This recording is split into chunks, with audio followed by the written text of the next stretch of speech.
Suresh IAS academy, வெற்றியின் முகவரி.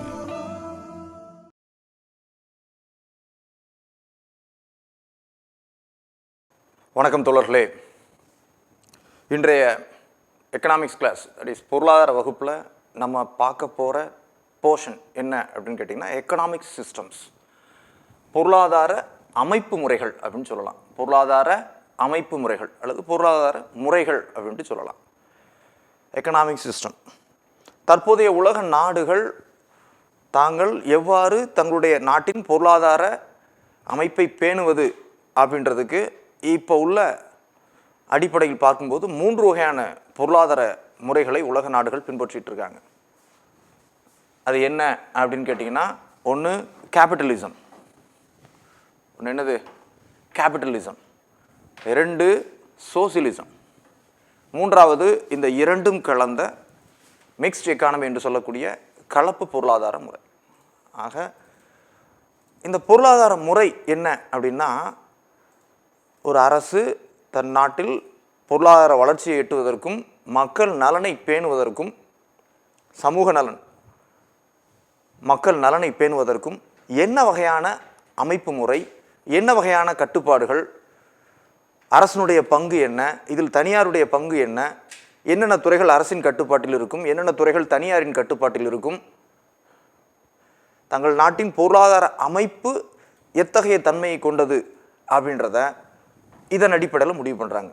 இதில் எந்த கொள்கையை, எந்த பொருளாதார கொள்கையை பின்பற்றவும், எதை பின்பற்றலாம் என்று ஒரு அரசாங்கம் முடிவெடுத்து அதை தங்கள் நாட்டில் செயல்படுத்துகிறது. அப்போ தற்காலத்தில் இந்த 3 வகையான பொருளாதார அமைப்பு முறைகள் காணப்படுகிறது. ஒன்று என்ன அப்படின்னு பார்த்தீங்கன்னா கேபிட்டலிசம்.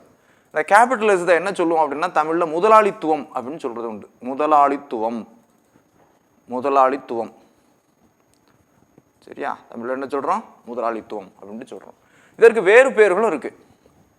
வேறு என்ன பெயர்கள் இருக்குது அப்படின்னா, இதுக்கு பேர் மார்க்கெட் எக்கானமி, சந்தை பொருளாதாரம் அப்படின்ற ஒரு டேர்ம்னு சொல்லுவாங்க. Market economy, capitalistic economy, capitalistic economy, economy, தடையற்ற பொருளாதாரம், free trade economy, free trade economy அப்படின்ட்டு பல்வேறு பேர்களில் இதை சொல்லலாம்.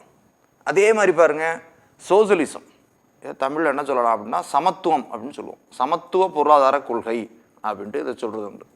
இதற்கும் பல்வேறு பெயர்கள் இருக்குது. நீங்கள் இதில் கன்ஃபியூஸ் ஆகிடக்கூடாது, அதனால தான் முதல்ல தெளிவுபடுத்திடுறோம். சோசியலிசம், இதை தீவிரமாக செயல்படுத்தினா இது கம்யூனிஸ்ட் எக்கானமி அப்படின்ட்டு சொல்லலாம். கம்யூனிஸ்ட் எக்கானமி அப்படின்ட்டு சொல்லலாம். வேற என்ன சொல்லலாம்? சோசியலிசத்தை சோசியலிஸ்ட் எக்கானமி அப்படின்ட்டு சொல்கிறோம். Socialistic economy. வேற கமாண்டிங் எக்கானமி, கட்டளை பொருளாதாரம் அப்படின்ட்டு சொல்கிறது உண்டு. Command economy or commanding economy. Commanding எக்கானமினா என்னது? கட்டளை பொருளாதாரம். சோசியலிஸ்டிக்னா சமத்துவ பொருளாதாரம். கம்யூனிச பொருளாதாரம். சரியா? பிளான்ட் எக்கானமி, பிளான்ட் எக்கானமி, திட்டமிட்ட பொருளாதாரம், மைய திட்டமிடல் அமைப்பை கொண்ட திட்டமிட்ட பொருளாதாரம் அப்படின்ட்டு சொல்லலாம். ஆக பல்வேறு பெயர்களில் இந்த சோசியலிசம் அழைக்கப்படுது. சோசியலிச கொள்கை, சோசியலிசம் கேபிட்டலிசம் என்பது கொள்கை. அதன் அடிப்படையில் செயல்படுத்தக்கூடிய பொருளாதார அமைப்பு முறைகள் தான் கேபிட்டலிசத்துக்கு market economy, capitalistic economy, free trade economy. இன்னொரு பேர்லையும் சொல்லலாம். ஃப்ரீ ட்ரேட் எக்கானமி தானே சொல்லுவோம், லேசஸ் ஃபேர் எக்கானமி அப்படின்ட்டு சொல்லுவாங்க. தடையற்ற லேசஸ் ஃபேர், தடையற்ற பொருளாதார கொள்கை அப்படின்ட்டு சொல்கிறது உண்டு. அப்போ இத்தனை பேர்கள் அழைக்கிறோம் பாருங்க. இந்த 2 பொருளாதார முறைகளிலிருந்தும் குறிப்பிடத்தகுந்த கூறுகளை எடுத்து 2ம் கலந்த அம்சங்களை கொண்டதான் என்னது மிக்ஸ்டு எக்கானமி அப்படின்ட்டு பேர், கலப்பு பொருளாதார முறை அப்படின்ட்டு பேர்.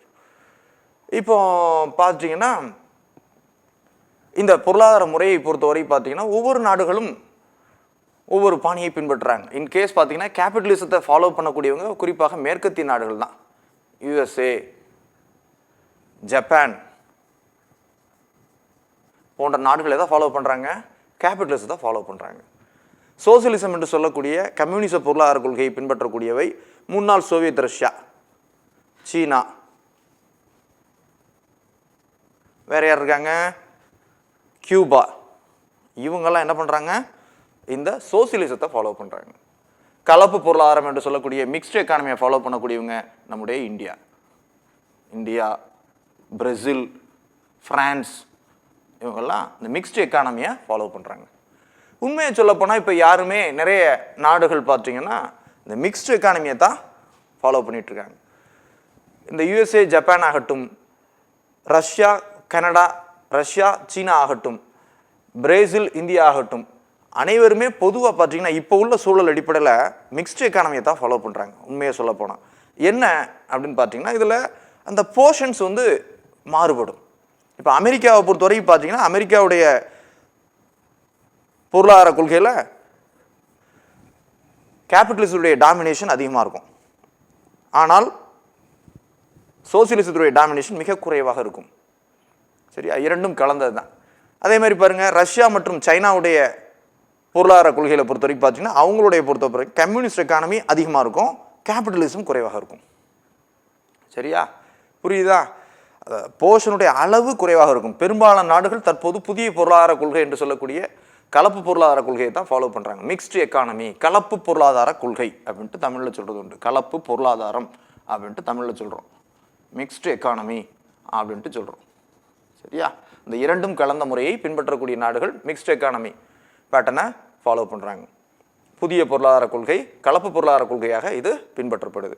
என்ன எல்லா நாடுகளுமே இந்த கலப்பு பொருளாதாரத்தை பின்பற்றினாலும் அமெரிக்கா உள்ளிட்ட மேலை நாடுகளில் இந்த கலப்பு பொருளாதாரத்தில் எதனுடைய தாக்கம் அதிகமாக இருக்கும்? கேபிட்டலிஸ்டுடைய டாமினேஷன் அதிகமாக இருக்கும். ரஷ்யா, சீனா போன்ற நாடுகளில் சோசியலிசத்துடைய டாமினேஷன் அதிகமாக இருக்குது, கேபிட்டலிஸ்டுடைய போர்ஷன் குறைவாக இருக்குது. இந்தியா போன்ற நாடுகளை பொறுத்தவரை இந்திய பொருளாதாரம் தொடக்கத்தில் டில் 1991 1991 வரை இந்திய பொருளாதாரத்தில் கம்யூனிசம் என்று சொல்லக்கூடிய சோசியலிசத்துடைய தாக்கம் அதிகமாக இருந்தது. 91க்கு பின் கேபிட்டலிசத்துடைய டாமினேஷன் அதிகமாக இருக்கு, சோசியலிசம் சுருங்கிடுச்சு. பங்களிப்பு இதைத்தான் இன்னைக்கு பார்க்க போறோம். இன்னைக்கு பார்க்க போறது என்னது? கேபிட்டலிசம்னா என்ன, சோசியலிசம்னா என்ன, மிக்ஸ்டு எக்கானமினா என்ன, ஒவ்வொன்றுடைய முக்கிய கூறுகள் என்ன, அதனுடைய நன்மை தீமைகள் என்ன, இதை அலசி ஆராய போகிறோம். கூடுதலாக இதில் இந்தியாவின் நிலை என்ன, இந்தியா மிக்ஸ்டு எக்கானமியில் எப்படி இருக்குது, சேஞ்சிங் ட்ரெண்ட்ஸ் சிம்பிளாக பார்த்துருவோம். சரியா? அப்புறம் புத்தகம் சார்ந்து பார்க்கலாம். Okay. So capitalism, socialism and mixed economy, that is market economy and socialistic economy, mixed economy அப்படின்ற வகையில் நம்ம பார்க்க போகிறோம். அப்போ இந்த பொருளாதார முறைகள்லாம் தோன்றுவதற்கு முன்னால் ட்ரெடிஷனல் எக்கானமி அப்படின்ட்டு ஒன்று இருந்துச்சு. பழமை பொருளாதாரம், ட்ரெடிஷனல் எக்கானமி அப்படின்ட்டு சொல்கிறது உண்டு. பழமை பொருளாதார முறை என்னது? Traditional economy. அப்போ அந்த காலத்தில் எப்படி இருந்துச்சு? அந்த காலத்தில் பழமை பொருளாதாரம் எவ்வாறு இருந்ததுன்னா மேக்சிமம் பேட்டர் சிஸ்டம் என்று சொல்லக்கூடிய பண்டமாற்று முறை இருந்துச்சு. அந்த காலத்தில் எப்படி இருந்தாங்க?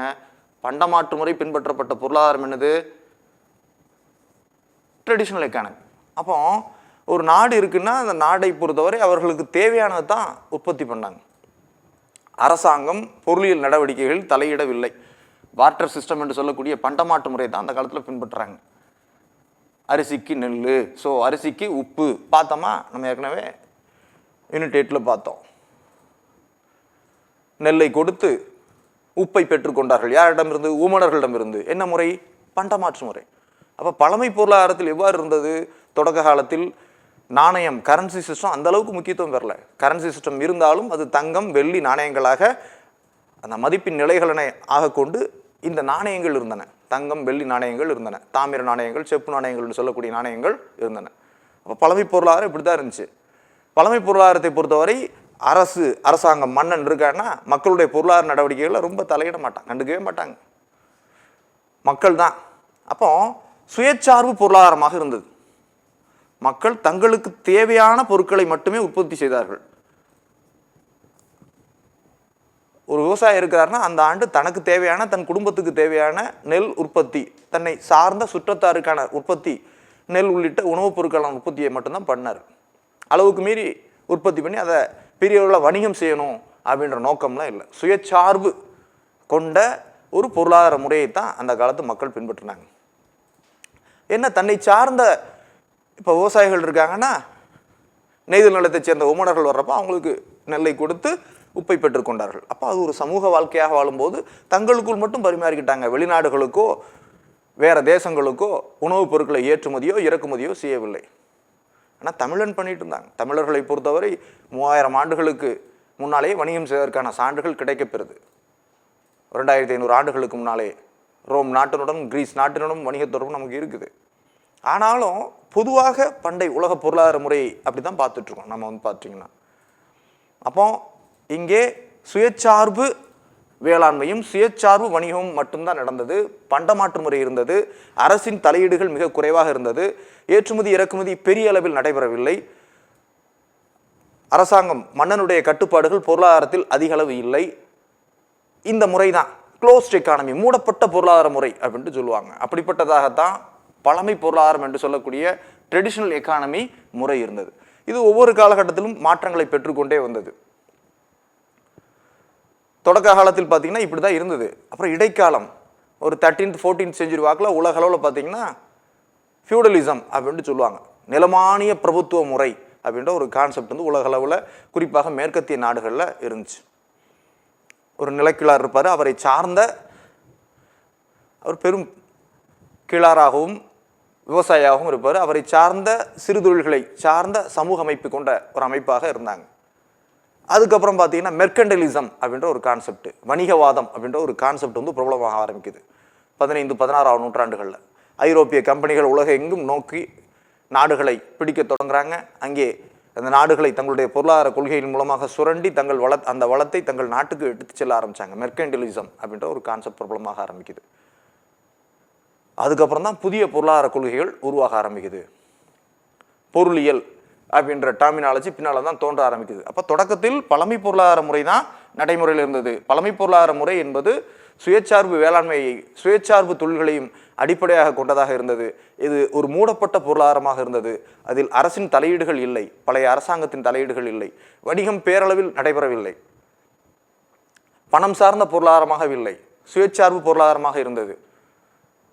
அரசின் கட்டுப்பாடுகள் தொழில்கள் மீதும் வேளாண்மை மீதும் பேரளவு இல்லை. எங்க ட்ரெடிஷனல் எக்கானமியில். சரியா? அப்போ எக்கானமி அப்படின்ற பணம் வந்து தான் என்னவாகுது, பொருளியல் சார்ந்த நடவடிக்கைகளை பெருக்க ஆரம்பிக்குது. மனிதனை சொத்து சேர்க்க சொல்லுது. பணம் அப்படின்ற கான்செப்ட் இன்டர்மீடியரி, ஒரு இடையீட்டு கருவி பணம். அது வந்ததுக்கப்புறம் தான் என்ன ஆகுது, பெரிய அளவிலான பொருளாதார நடவடிக்கைகள் தொடங்க ஆரம்பிக்குது. ஆக்சுவலாக எக்கனாமிக்ஸ் அப்படின்றதே பார்த்தீங்கன்னா தொடக்கத்தில் எப்படி இருக்குன்னா அது ஒரு சோசியல் சயின்ஸ் தான். எக்கனாமிக்ஸ் என்ன சொல்லுவோம், சமூக அறிவியலின் ஒரு பிரிவாகத்தான் தொடக்கத்தில் பார்க்குறோம். தொடக்கம் இல்லை, இப்போ அப்படி தான். சோசியல் சயின்ஸ் சமூக அறிவியலின் ஒரு பிரிவு. அதிலும் குறிப்பாக பார்த்தீங்கன்னா பொலிட்டிக்கல் சயின்ஸுடைய ஒரு பிரிவாக அதை தொடக்கத்தில் என்ன சொல்கிறாங்கன்னா பொலிட்டிக்கல் எக்கானமி அப்படின்ட்டு தான் சொல்கிறது உண்டு. எதை, அரசியல்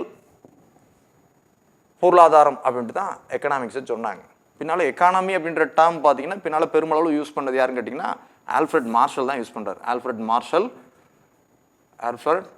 மார்ஷல் தான் இந்த பொருளியல் அப்படின்ற டெர்மினாலஜியை, எக்கானமி அப்படின்ற டெர்மினாலஜியை பெரிய அளவில் பிரபலப்படுத்தினது யாருன்னு கேட்டிங்கன்னா ஆல்ஃப்ரெட் மார்ஷல் தான். கிட்டத்தட்ட 19ஆம் நூற்றாண்டின் இறுதியில் தான் அப்படி எக்கனாமிக்ஸ் வந்து ஒரு பெரிய தனி சப்ஜெக்டாக உருவ ஆரம்பிக்குது. ஆனால் இதற்கான அடிப்படையை ஒருத்தர் ஏற்கனவே போட்டார். எப்போ, 18ஆம் நூற்றாண்டில். யார் அவர் அப்படின்னு பார்த்தீங்கன்னா அவர் தான் ஆடம் ஸ்மித். முதலாளித்துவத்தின் தந்தை, பொருளியலின் தந்தை, டிவிஷன் ஆஃப் ஒர்க் என்று சொல்லக்கூடிய வேலை பகுப்பு முறையின் தந்தை, வேலை பகுப்பு முறையை உருவாக்கியவர், மைக்ரோ எக்கனாமிக்ஸின் தந்தை என்று சொல்லக்கூடிய ஆடம் ஸ்மித். அவர் தான் வெல்த் ஆஃப் நேஷன்ஸ் என்ற புத்தகத்தின் மூலமாக பொருளியலுக்கான ஒரு அடிப்படையை போட ஆரம்பித்தார். ஆங்கிலேயர்கள் தான், English school of economics. So அப்போ அவங்கள பொறுத்த வரைக்கும் அவங்ககிட்ட இருந்து அந்த ஃபஸ்ட்டு கான்செப்ட் முதலாளித்துவ பொருளாதார முறை அப்படின்ற ஒரு கான்செப்ட் தோன்ற ஆரம்பிக்குது. அப்போ முதலாளித்துவம்னா என்ன, முதலாளித்துவம்னா என்ன? ஸோ கேபிட்டலிசம் பொருளாதார அமைப்பு முறைகளில் பழமை பொருளாதாரம் இப்போ தேவையில்லை. இப்போ என்னது, இப்போ உள்ள நவீன பொருளியல் முறைகளில் முதன்மையானதாக முதலாளித்துவம், முதன்மையானதுன்னு சொல்ல முடியாது, கேபிட்டலிசம். கேபிட்டலிசம்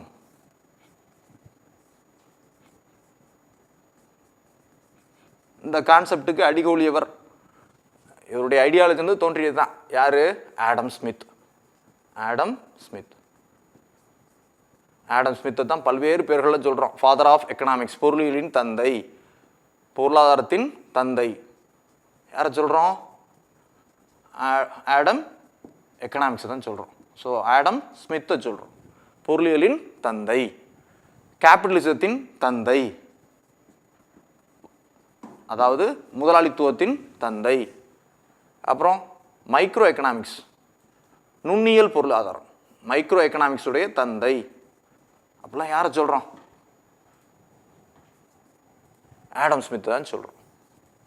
பொருளியலின் தந்தை, நுண்ணிய பொருளியலின் தந்தை, முதலாளித்துவத்தின் தந்தை, வேலை பகுப்பு முறை, டிவிஷன் ஆஃப் ஒர்க் அப்படின்ற ஒரு கான்செப்டை சொன்னார். நம்ம ஏற்கனவே பார்த்துருக்கோம். டிவிஷன் ஆஃப் ஒர்க், வேலை பகுப்பு முறையை உருவாக்கியவர் அப்படிலாம் சொல்கிறோம். இவர் தான் அந்த முதலாளித்துவ கான்செப்டுக்கு அடிகொள்கிறாரு. ஸோ இவர் 1776 ஒரு புத்தகம் எழுதுறார். 1776 வெல்த் ஆஃப் நேஷன்ஸ், நாடுகளின் செல்வம். வெல்த் ஆஃப் நேஷன்ஸ், நாடுகளின் செல்வம் அப்படின்ற ஒரு நூல் எழுதுறாரு. அதில் எதனுடைய முக்கியத்துவத்தை சொல்கிறாரு அப்படின்னு கேட்டிங்கன்னா, கேபிட்டலுடைய முக்கியத்துவத்தை சொல்கிறார், செல்வத்தினுடைய முக்கியத்துவத்தை சொல்கிறார். வெல்த், கேபிட்டல் ஆர் வெல்த்னு எடுத்துக்கலாம்.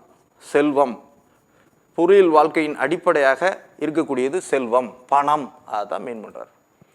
பொருளியல் வாழ்க்கையின் அடிப்படையாக பணத்தை முக்கியத்துவப்படுத்துகிறார். மூலதனம் அப்படின்றத கேபிட்டல், சொத்து, வெல்த்து, கேபிட்டல் மூலதனம் அப்படின்றத மீன் பண்ணுறார்.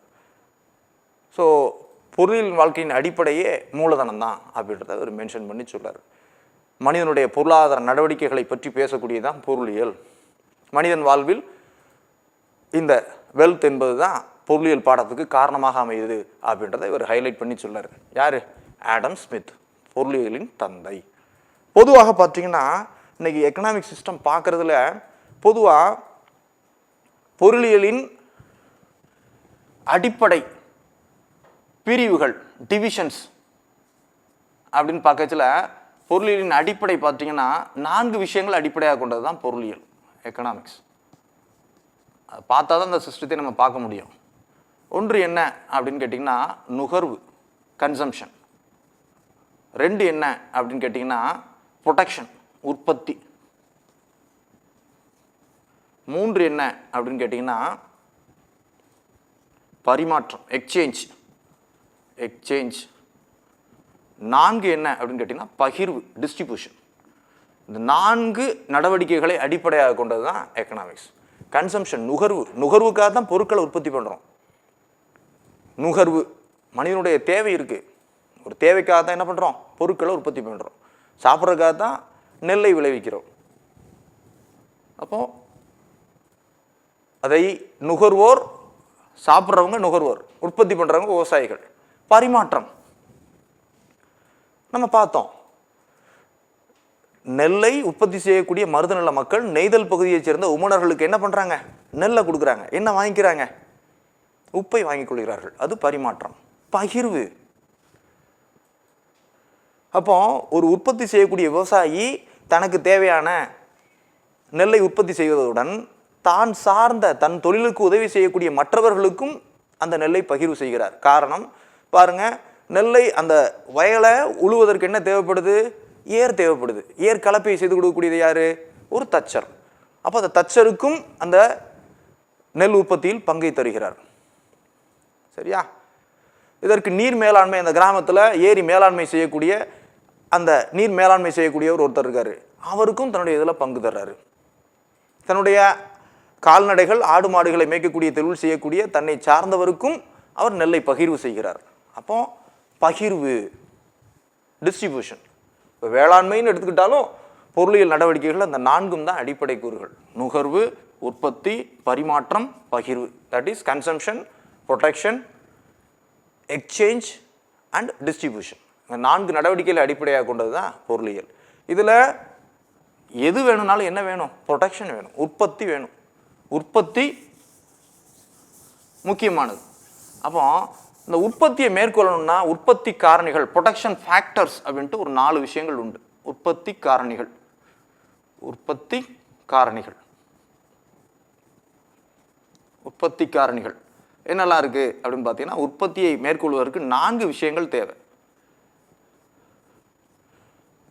என்ன 4 விஷயங்கள் அப்படின்னு பார்த்தீங்கன்னா, ஒன்று நிலம், தட் இஸ் லேண்ட் அப்படின்னு சொல்லுவாங்க, நிலம். ரெண்டாவது உழைப்பு, லேபர், லேபர். மூன்றாவது மூலதனம், கேபிட்டல், மூலதனம், கேபிட்டல்.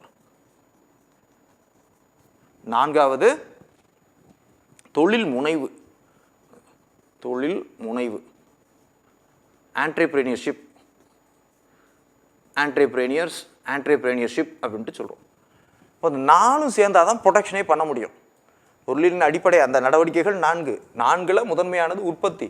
உற்பத்தி பண்ணணும், ஒரு பொருளை உற்பத்தி பண்ணணும்னா என்ன வேணும்?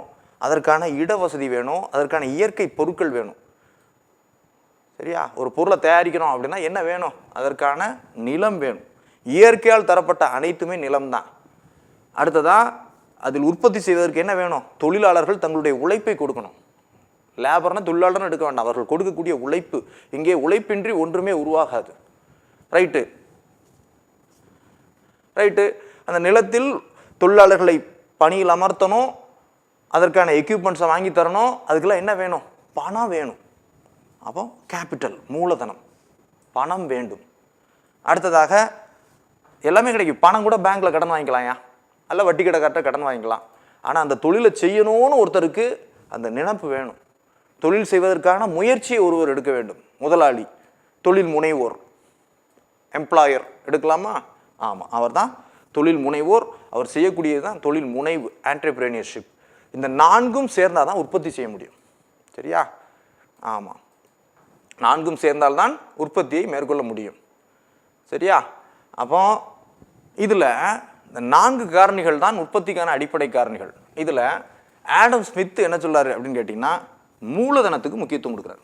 கேபிட்டல் என்று சொல்லக்கூடிய மூலதனத்துக்கு முக்கியத்துவம் கொடுக்குறாரு. இதில் பாருங்க, முதலாளித்துவம் எதற்கு முதன்மை முக்கியத்துவம் கொடுக்குது அப்படின்னு கேட்டிங்கன்னா, மூலதனத்திற்கும், இரண்டாவது அந்த தொழில் முனைவோருக்கும் முக்கியத்துவம் கொடுக்குது. பணத்துக்கும் அந்த தொழிலை செய்யக்கூடிய தொழில் அதிபர்கள் முதலாளிகளுக்கும் முக்கியத்துவம் கொடுக்கக்கூடிய பொருளாதார அமைப்பு முறை என்னது? கேபிட்டலிசம் என்று சொல்லக்கூடிய முதலாளித்துவம். அவ்வளோதான் விஷயம். இரண்டாவது கம்யூனிசம் பார்த்தோம் இல்லையா, சமத்துவம், சோசியலிசம், கம்யூனிசம்னு பார்த்தோம் இல்லையா, இரண்டாவது பொருளாதார அமைப்பு முறை. அவர்கள் எதற்கு முக்கியத்துவம் கொடுக்குறாங்கன்னா, உழைப்புக்கு முக்கியத்துவம் கொடுக்குறாங்க. உழைப்புக்கு முக்கியத்துவம் கொடுத்தால் அது சோசியலிசம். கேபிட்டலுக்கும் தொழில் முனைவுக்கும் முக்கியத்துவம் கொடுத்தால் அதற்கு பேர் கேபிட்டலிசம். அப்ப பாருங்க, உற்பத்திக்கு அடிப்படை, பொருளியல் நடவடிக்கைகளுக்கு அடிப்படை பணமே, மூலதனமே. அந்த மூலதனத்தை கொண்டு தொழிலை மேற்கொள்கின்ற, உற்பத்தியை மேற்கொள்கின்ற தொழில் முனைவோர்களே பொருளியல் நடவடிக்கைகளில் முக்கியத்துவம் பெற வேண்டும் என்ற சித்தாந்தத்தின் அடிப்படையில் உருவாக்கப்பட்ட கொள்கை தான் கேபிட்டலிசம், முதலாளித்துவம் அப்படின்ட்டு சொல்றது உண்டு. இல்லை பணம் மட்டும் இருந்தால் போதுமா, தொழில் செய்வதற்கான முயற்சி மட்டும் இருந்தால் போதுமா, அந்த உழைப்பை கொடுப்பதற்கு தொழிலாளர்கள் வேண்டும். இங்க இருக்கு, பணம் இருக்கு, பணம் இருக்கு, உற்பத்தி செய்வதற்கான மனமும் இருக்கு, இந்த சேர் இருக்கு. ஆனால் அந்த உழைப்பை கொடுக்கணும். அவர் செய்வாரா? செய்யலை. மரத்தை வெட்டி அதை செதுக்கி மரக்கட்டைகளாக்கி அதை வடிவமைப்பு செய்து ஒரு சேராக உருவாக்குறதுக்கு என்ன வேணும்? உழைப்பு வேணும். உழைப்பின்றி இங்கே எதுவுமே நகராது. இவர் பணம் வச்சிருந்தா வச்சுக்கிட்டே இருக்க வேண்டியதான். பொருளை உருவாக்க முடியுமா? முடியாது. மனித நுகர்வுக்கான பொருளை உருவாக்க முடியுமா? முடியாது. அதற்கு என்ன தேவை? உழைப்பு தேவை. அப்போ பொருளியல் இந்த உற்பத்தி காரணிகளில் உழைப்பிற்கு முக்கியத்துவம் கொடுக்கக்கூடிய சித்தாந்தம் தான் என்ன அப்படின்னு கேட்டிங்கன்னா, அது கம்யூனிசம் என்று சொல்லக்கூடிய சோசியலிசம். சோசியலிசத்தை தீவிரமாக நடைமுறைப்படுத்தினால் அது கம்யூனிசம், மார்க்சிசம் அப்படின்ட்டு சொல்லலாம். சரி, ஓகே. அப்போ இதை தான் சொல்றாங்க. இல்லை, இப்போ இந்த 2 கூறுகளையும் ஒருங்கிணைத்து உருவாக்கக்கூடிய பொருளாதார முறை தான் என்னது? Mixed economy. அவ்வளோதான், வேற ஒன்றும் இல்லை. அப்போ உற்பத்தி காரணிகள் 4. ஒரு பொருளை உற்பத்தி செய்வதற்கு 4 அடிப்படை காரணிகள் அவசியம். அதற்கான இட அமைப்பு, இயற்கை கூறுகள், தண்ணீர், ரா மெட்டீரியல்ஸ் எல்லாத்தையும் நிலம்னு சொல்லலாம். இயற்கையில் கிடைக்கக்கூடிய அனைத்துமே நிலம் தான், லேண்டு. உழைப்பு என்பது தொழிலாளர்களால் கொடுக்கப்படக்கூடியது உழைப்பு. 2வது அது தேவை. 3வது அந்த நிலத்துக்கான வாடகையை கொடுத்து, அந்த இடத்திற்கான வாடகையை கொடுத்து அதில் தொழில் செய்வதற்கும் தொழிலாளர்களை பணியில் அமர்த்தி தொழில் செய்வதற்கும் என்ன தேவை? பணம் தேவை. அதான் மூலதனம். ஒருவர் தானாகவே மூலதனத்தை வச்சிருக்காருன்னா அவரே பண்ணலாம். இல்லைன்னா கடன் வாங்கியாவது கடன் வாங்கியாவது என்ன பண்ண முடியும்? தொழில் பண்ண முடியும். 4வது அந்த தொழில் செய்ய முயற்சி செய்பவர் தொழில் முனைவோர். அப்போ இதில் இந்த 3வது 4வது காரணிகளுக்கு முக்கியத்துவம் கொடுக்கக்கூடியது தான் இந்த முதலாளித்துவம். அப்போ முதலாளித்துவ பொருளாதாரத்தில் முக்கிய பங்களிப்பு செய்யக்கூடியதுன்னு கேட்டிங்கன்னா கேபிட்டல். பேர்லேயே வந்துடுச்சு, கேபிட்டலிசம் அப்படின்ட்டு சொல்கிறோம். கேபிட்டலிசம் அப்படின்ட்டு சொல்லக்கூடியது இதுதான். சரி, ரைட்டு. ஆடம் ஸ்மித் தான் கேபிட்டலிசத்துடைய தந்தை அப்படின்ட்டு பார்த்தோம். இந்த முதலாளித்துவத்துடைய கூறுகள் என்ன? கேபிட்டலிசம் முதலாளித்துவத்துடைய கூறுகள் எப்படி இருக்கு, அதனுடைய அமைப்பு முறை எப்படி இருக்கு அப்படின்னு பார்த்துட்டோம்னா, முதலாளித்துவத்தை பொறுத்தவரை இது லேசஸ் ஃபேர்னு சொல்றோம். தடையற்ற பொருளாதார முறை அப்படின்ட்டு சொல்றது உண்டு. தடையற்ற பொருளாதார முறை அப்படின்ட்டு சொல்றோம். அப்ப என்ன அப்படின்னு கேட்டீங்கன்னா, கட்டுப்பாடுகள் இல்லை. யாருடைய கட்டுப்பாடுகள்ல? அரசாங்கத்தின் கட்டுப்பாடுகள் மிக குறைவு. அதான் மீனிங். வணிக நடவடிக்கைகளில் மற்றும் உற்பத்தி நடவடிக்கைகளில் அரசின் கட்டுப்பாடுகள் மிக குறைவாக இருக்கும். அரசு அல்லது அரசாங்கத்தின் கட்டுப்பாடுகள் மிக குறைவாக இருக்கும். அப்ப யாருடைய ஆதிக்கம் இருக்கும் அப்படின்னா, தனியாருடைய ஆதிக்கம் இருக்கும். தனியார் தொழில் செய்வதற்கான கட்டுப்பாடுகள் குறைவு. அப்போ தனியார் தொழிலில் ஆதிக்கம் பெற்றவர்களாக விளங்குவார்கள். தொழில்களில் தனியார் தாராளமாக ஈடுபடலாம். Laissez faire. அரசு பண்டை பொருளாதார மாதிரி இங்கேயும் பொருளியல் நடவடிக்கைகள் அரசாங்கத்துடைய தலையீடுகள் இருக்காது. தனியாருடைய ஆதிக்கம் அதிகமாக இருக்கும். தடையற்ற வர்த்தகம் நடக்கும். தடையற்ற வர்த்தகம், ஏற்றுமதி இறக்குமதி கட்டுப்பாடுகள் மிக குறைவாக இருக்கும். தடையற்ற வர்த்தகம் நடைபெறும். உற்பத்தி அதிகமாக இருக்கும். ப்ரொடக்ஷன், லாப நோக்கம், அதனால உற்பத்தி அதிகமாக இருக்கும். காரணம் என்ன? அதிக உற்பத்தி செய்தால் அதிக லாபத்தை ஈட்ட முடியும். யாரால்? தனியாரால். அப்போ இதனுடைய முதன்மை நோக்கம் என்ன அப்படின்னா லாபம் தான். கேபிட்டலிஸ்டுடைய முதன்மை நோக்கம் என்ன அப்படின்னு கேட்டிங்கன்னா ப்ராஃபிட். நீங்கள் பார்த்தீங்கன்னாலே தெரியும், ஒவ்வொன்றுக்கும் அந்த உற்பத்தி காரணிகள் பார்த்தோம் இல்லையா? நிலத்தை குத்தகைக்கு எடுத்து விவசாயம் பண்ணுறோம், நிலத்தை குத்தகைக்கு எடுத்து தொழில் பண்ணுறோன்னா அதற்கான வாடகை கொடுக்கணும். சரியா? அதுக்கு என்ன கொடுக்கணும்? வாடகை கொடுக்கணும்.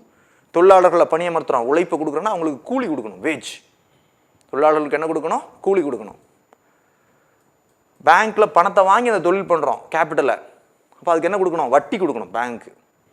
கடைசியாக தொழில் முனைவோர், அந்த தொழிலை எடுத்து சேருவர், உற்பத்தியை பண்ணுறவர், ஆண்டர்பிரீனியர். எதுக்காக அந்த தொழிலை பண்ணுறாரு? ஏன் உற்பத்தி பண்ணணும்? அவருக்கு என்ன பெனிஃபிட்? லாபம். அப்போ கேபிட்டலுக்கான இன்ட்ரெஸ்ட், ஆண்டர்பிரீனர்ஷிப்புக்கான லாபம், இவற்றை அடிப்படையாக கொண்டு இயங்கக்கூடிய பொருளாதார அமைப்பு முறை தான் கேபிட்டலிசம். அப்போ லாபம் தான் முதன்மை நோக்கமாக இருக்கும். நிறைய பன்னாட்டு நிறுவனங்களை கொண்டதாக இந்த கேபிட்டலிசம் இருக்கும். உள்ள பொருளியல் முறையில் ஏற்றுமதி இறக்குமதி கட்டுப்பாடுகள் மிக குறைவாக இருக்கும். உற்பத்தி அதிகமாக இருக்கும். தேவைக்கு மட்டும் இல்லை, எக்கச்சக்கம் உற்பத்தி பண்ணி போடுவாங்க, எக்கச்சக்கம் உற்பத்தி பண்ணுறது வந்துட்டு பின்னால் விற்கலாம், சேமித்து வைத்து விற்கலாம் அப்படின்ற நோக்கத்தில். அப்போ பாருங்கள், முதலாளித்துவத்துடைய கூறுகள் என்ன அப்படின்னு கேட்டிங்கன்னா, பொதுவாக பொருளாதார அமைப்பு முறையில் அரசு மற்றும் தனியார் செயல்படும் அப்படின்னா இங்கே தனியார் தான் முழுக்க செயல்படுவாங்க. அரசின் பங்கு குறைவாக இருக்கும். அரசின் பங்கு குறைவாக இருக்கும். பொருளியல் நடவடிக்கைகளில் அரசாங்கம் லிமிட்டடான சில போர்ஷன்ஸை மட்டும் வச்சுக்கும். என்ன அப்படின்னு கேட்டிங்கன்னா பாதுகாப்பு, அப்புறம் கல்வி, எஜுகேஷன், சுகாதாரம், ஹெல்த் செக்டர் ஆக ஒரு குறிப்பிட்ட துறைகளை மட்டும் அரசு தன் கைவசம் வச்சுக்கும். யாரு? Government or state. மீதி அனைத்து துறைகளையும் உற்பத்தியை மேற்கொள்வது யார்? பிரைவேட் தான். அப்போ சில துறைகள், இவ்வளவு கூட கிடையாது, லிமிட்டடான துறைகளை மட்டுமே அரசு கையில் வைத்துக் கொள்ளும். மீதி எஞ்சிய அனைத்து துறைகளையும் தனியாருக்கு விட்டுரும். தனியாரே பண்ணிக்க, தனியாரே என்ன பண்ணிக்க, நிறைய எல்லா தொழில்களையும் உற்பத்தி பண்ணு, உன் மேலே நான் கட்டுப்பாடுகள்லாம் போட மாட்டேன், சில துறைகள் மட்டும்தான் நான் வச்சுருப்பேன். அது கூட இல்லை, அதுலேயும் தனியாருடைய ஆதிக்கம் அதிகமாக தொடங்கிவிட்டது. அப்போ பாதுகாப்பு, கல்வி, சுகாதாரம் உள்ளிட்ட சில துறைகளை மட்டும் அரசாங்கம் வைத்துக்கொண்டு எஞ்சிய அனைத்து துறைகளையும் தனியாருக்கென்று திறந்து விடுவது, இதுதான் கேபிட்டலிசம். அப்போ தனியார் தான் பண்ணுவாங்க. அப்போ என்ன ஆகும், தனியார் லாப நோக்கத்தில் இயங்குவாங்க. ஆனால் அனைத்து தனியார்களும் அனுமதி கொடுப்பதால் போட்டித்தன்மை அதிகரிக்கும். போட்டி அதிகரிக்கும். முதலாளித்துவத்தில் என்ன இருக்கும் அப்படின்னு கேட்டிங்கன்னா, போட்டி அதிகரிக்கும். ஒரு ப்ராடக்ட் இருக்குது அப்படின்னா, டூத் பேஸ்ட் அப்படின்னால எத்தனை ப்ராடக்ட் பாருங்கள். காரணம் capitalism. Colgate, close-up, Pepsodent, Dabur, எத்தனை பொருட்கள் பாருங்கள். போட்டித்தன்மை அதிகரிக்கும். சரியா? தடையற்ற வர்த்தகம் நடக்கும், லாபம் அதிகமாக இருக்கும், அரசின் கட்டுப்பாடுகள் குறைவாக இருக்கும். கட்டுப்பாடுகளே இருக்காது. இன்னும் சொல்ல போனால் சில துறைகளை மட்டும் அரசு வைத்துக் கொள்ளும். இன்னும் சொல்ல போனால் அந்த துறைகளையும் கூட தனியாருக்கு திறந்து விடக்கூடிய நாடுகளும் உண்டு. மற்ற அனைத்து துறைகளிலும் தனியார் தான் இருக்கும். உற்பத்தி அதிகமாக இருக்கும், இதனால் லாபம் அதிகமாக இருக்கும். அந்த நாடு பணக்கார நாடாக மாறும். பணக்கார நாடாக மாறும். சந்தை பொருளாதார முறை அப்படின்ட்டு இதை சொல்றது உண்டு. மார்க்கெட் எக்கானமி அப்படின்ட்டு இதை பார்த்தோம், பல்வேறு பேர்களில் பார்த்தோம். மார்க்கெட் எக்கானமி, சந்தை பொருளாதாரம் அப்படின்ட்டு முதலாளித்துவத்தை சொல்றது உண்டு. முதலாளித்துவ பொருளாதார முறை, capitalist economy, market economy, laissez faire economy, free trade economy, அனைத்துமே எதைத்தான் சொல்லுது, கேபிட்டலிஸ்டிக். இந்த முதலாளித்துவ பொருளாதார முறையைத்தான் இத்தனை பேர்களில் சொல்றோம். காரணம், சந்தை, பிரைஸ், விலை, மார்க்கெட்டில் ஒரு பொருளுடைய விலையை இந்த மார்க்கெட் ஃபேக்டர்ஸே தீர்மானிச்சிடும். சந்தையே தீர்மானிச்சிடும். அரசுலாம் தலையிடாது. இந்த பொருளோட விலை இவ்வளவு இவ்வளவு அப்படிலாம் சொல்லாது. நேற்று தமிழக அரசு சொன்னது போல் கொரோனாவுக்கான சானிடைசர்னால் இவ்வளோதான் இருக்கணும், ஒரு மாஸ்குடைய விலை இவ்வளோதான் இருக்கணும், இப்படிலாம் கட்டுப்பாடுகள்லாம் கிடையாது. அதற்கான விலையை அந்த சந்தையே தீர்மானித்துக் கொள்ளும். உற்பத்தி, போட்டி மற்றும் தேவையின் அடிப்படையில் சந்தை சக்திகளே தீர்மானிக்கும், அரசாங்கம் தீர்மானிக்காது. அப்போ இது என்னது, இதான் கேபிட்டலிஸ்டிக் எக்கானமி. இப்போ இந்த கான்செப்ட் புரியுதா? பொதுவாக பொருளாதார நடவடிக்கைகள் அரசும் இருக்குது, தனியார் இருக்குது. அப்படின்னா அரசாங்கத்துடைய பங்கு மிக குறைவு அல்லது இருக்கவே இருக்காது. அரசு தலையிடவே செய்யாது. முழுக்க முழுக்க தனியாருடைய ஆதிக்கம் மிக்கது தான் இந்த முதலாளித்துவ பொருளாதாரம். காரணம், இதனுடைய முதன்மை நோக்கம் லாபம். அரசின் பங்களிப்பு குறைவு, தனியாரின் பங்களிப்பு தான் அதிகம். போட்டித்தன்மை நிலவுவது, தடையற்ற வர்த்தகத்தை கொண்டது. சரியா? தலையிடா கொள்கைன்னு சொல்லுவோம். தடையற்ற வர்த்தகம், தனியாருடைய ஆதிக்கம் அதிகம், உற்பத்தி அதிகமாக இருக்கிறது, பன்னாட்டு நிறுவனங்களுடைய ஆதிக்கம் அதிகமாக இருக்கும், லாபத்தை நோக்கமாக கொண்டது. தனியார் தான் தொழிலில் ஆதிக்கம் செய்வார்கள். அரசனுடைய கட்டுப்பாடுகள் மிக குறைவாக இருக்கும். தொழில் நிறுவனங்களிடையே போட்டி அதிகரிக்கும். இதனால் நுகர்வோர் பலன் பெறுவார்கள் அப்படின்ட்டு சொல்றது உண்டு. ஸோ அரசின் ஆதிக்கம் கூறுகள் மிக குறைவாகவும் தனியாருடைய ஆதிக்கம் மிக அதிகமாகவும் கொண்ட இந்த முறையே முதலாளித்துவ பொருளாதார முறை, தடையற்ற பொருளாதார முறை, சந்தை பொருளாதார முறை, மார்க்கெட் எக்கானமி. ஏன்னா விலையை தீர்மானிப்பது யார் தான்? தனியார் நிறுவனங்கள் தான். இந்த கொள்கை முறையை பின்பற்றக்கூடியவர்கள் தான் யாரு? கேபிட்டலிஸ்ட் எக்கானமியை பின்பற்றக்கூடியவங்க தான் யாரு? முதன்மை நாடாக நாம் அமெரிக்காவை பார்க்கலாம், யுஎஸ்ஏ, ஜப்பான் உள்ளிட்ட நாடுகள் இந்த முதலாளித்துவ பொருளாதார முறையை தான் நம்புறாங்க. அதுதான் அவர்களை பணக்கார நாடாக மாற்றியது. பணக்கார நாடாக மாற்றியிருக்கலாம், அதில் நிறைய குறைகளும் உண்டு. அப்போ இந்த முறையை பின்பற்றக்கூடிய நாடுகள் கேபிட்டலிஸ்டிக் கண்ட்ரீஸ், முதலாளித்துவ பொருளாதார நாடுகள் அப்படின்ட்டு இந்த நாடுகளை நாம் சொல்லலாம். அப்போ இதனுடைய அட்வான்டேஜஸ் என்ன, டிஸ்அட்வான்டேஜஸ் என்ன, இதான் இதனுடைய ஃபீச்சர்ஸ், பண்புகள். முதலாளித்துவ பொருளாதாரத்துடைய பண்புகள் என்ன அப்படின்னு கேட்டிங்கன்னா இதான் அதனுடைய பண்புகள். இதனுடைய நன்மை என்ன, தீன்மை என்ன?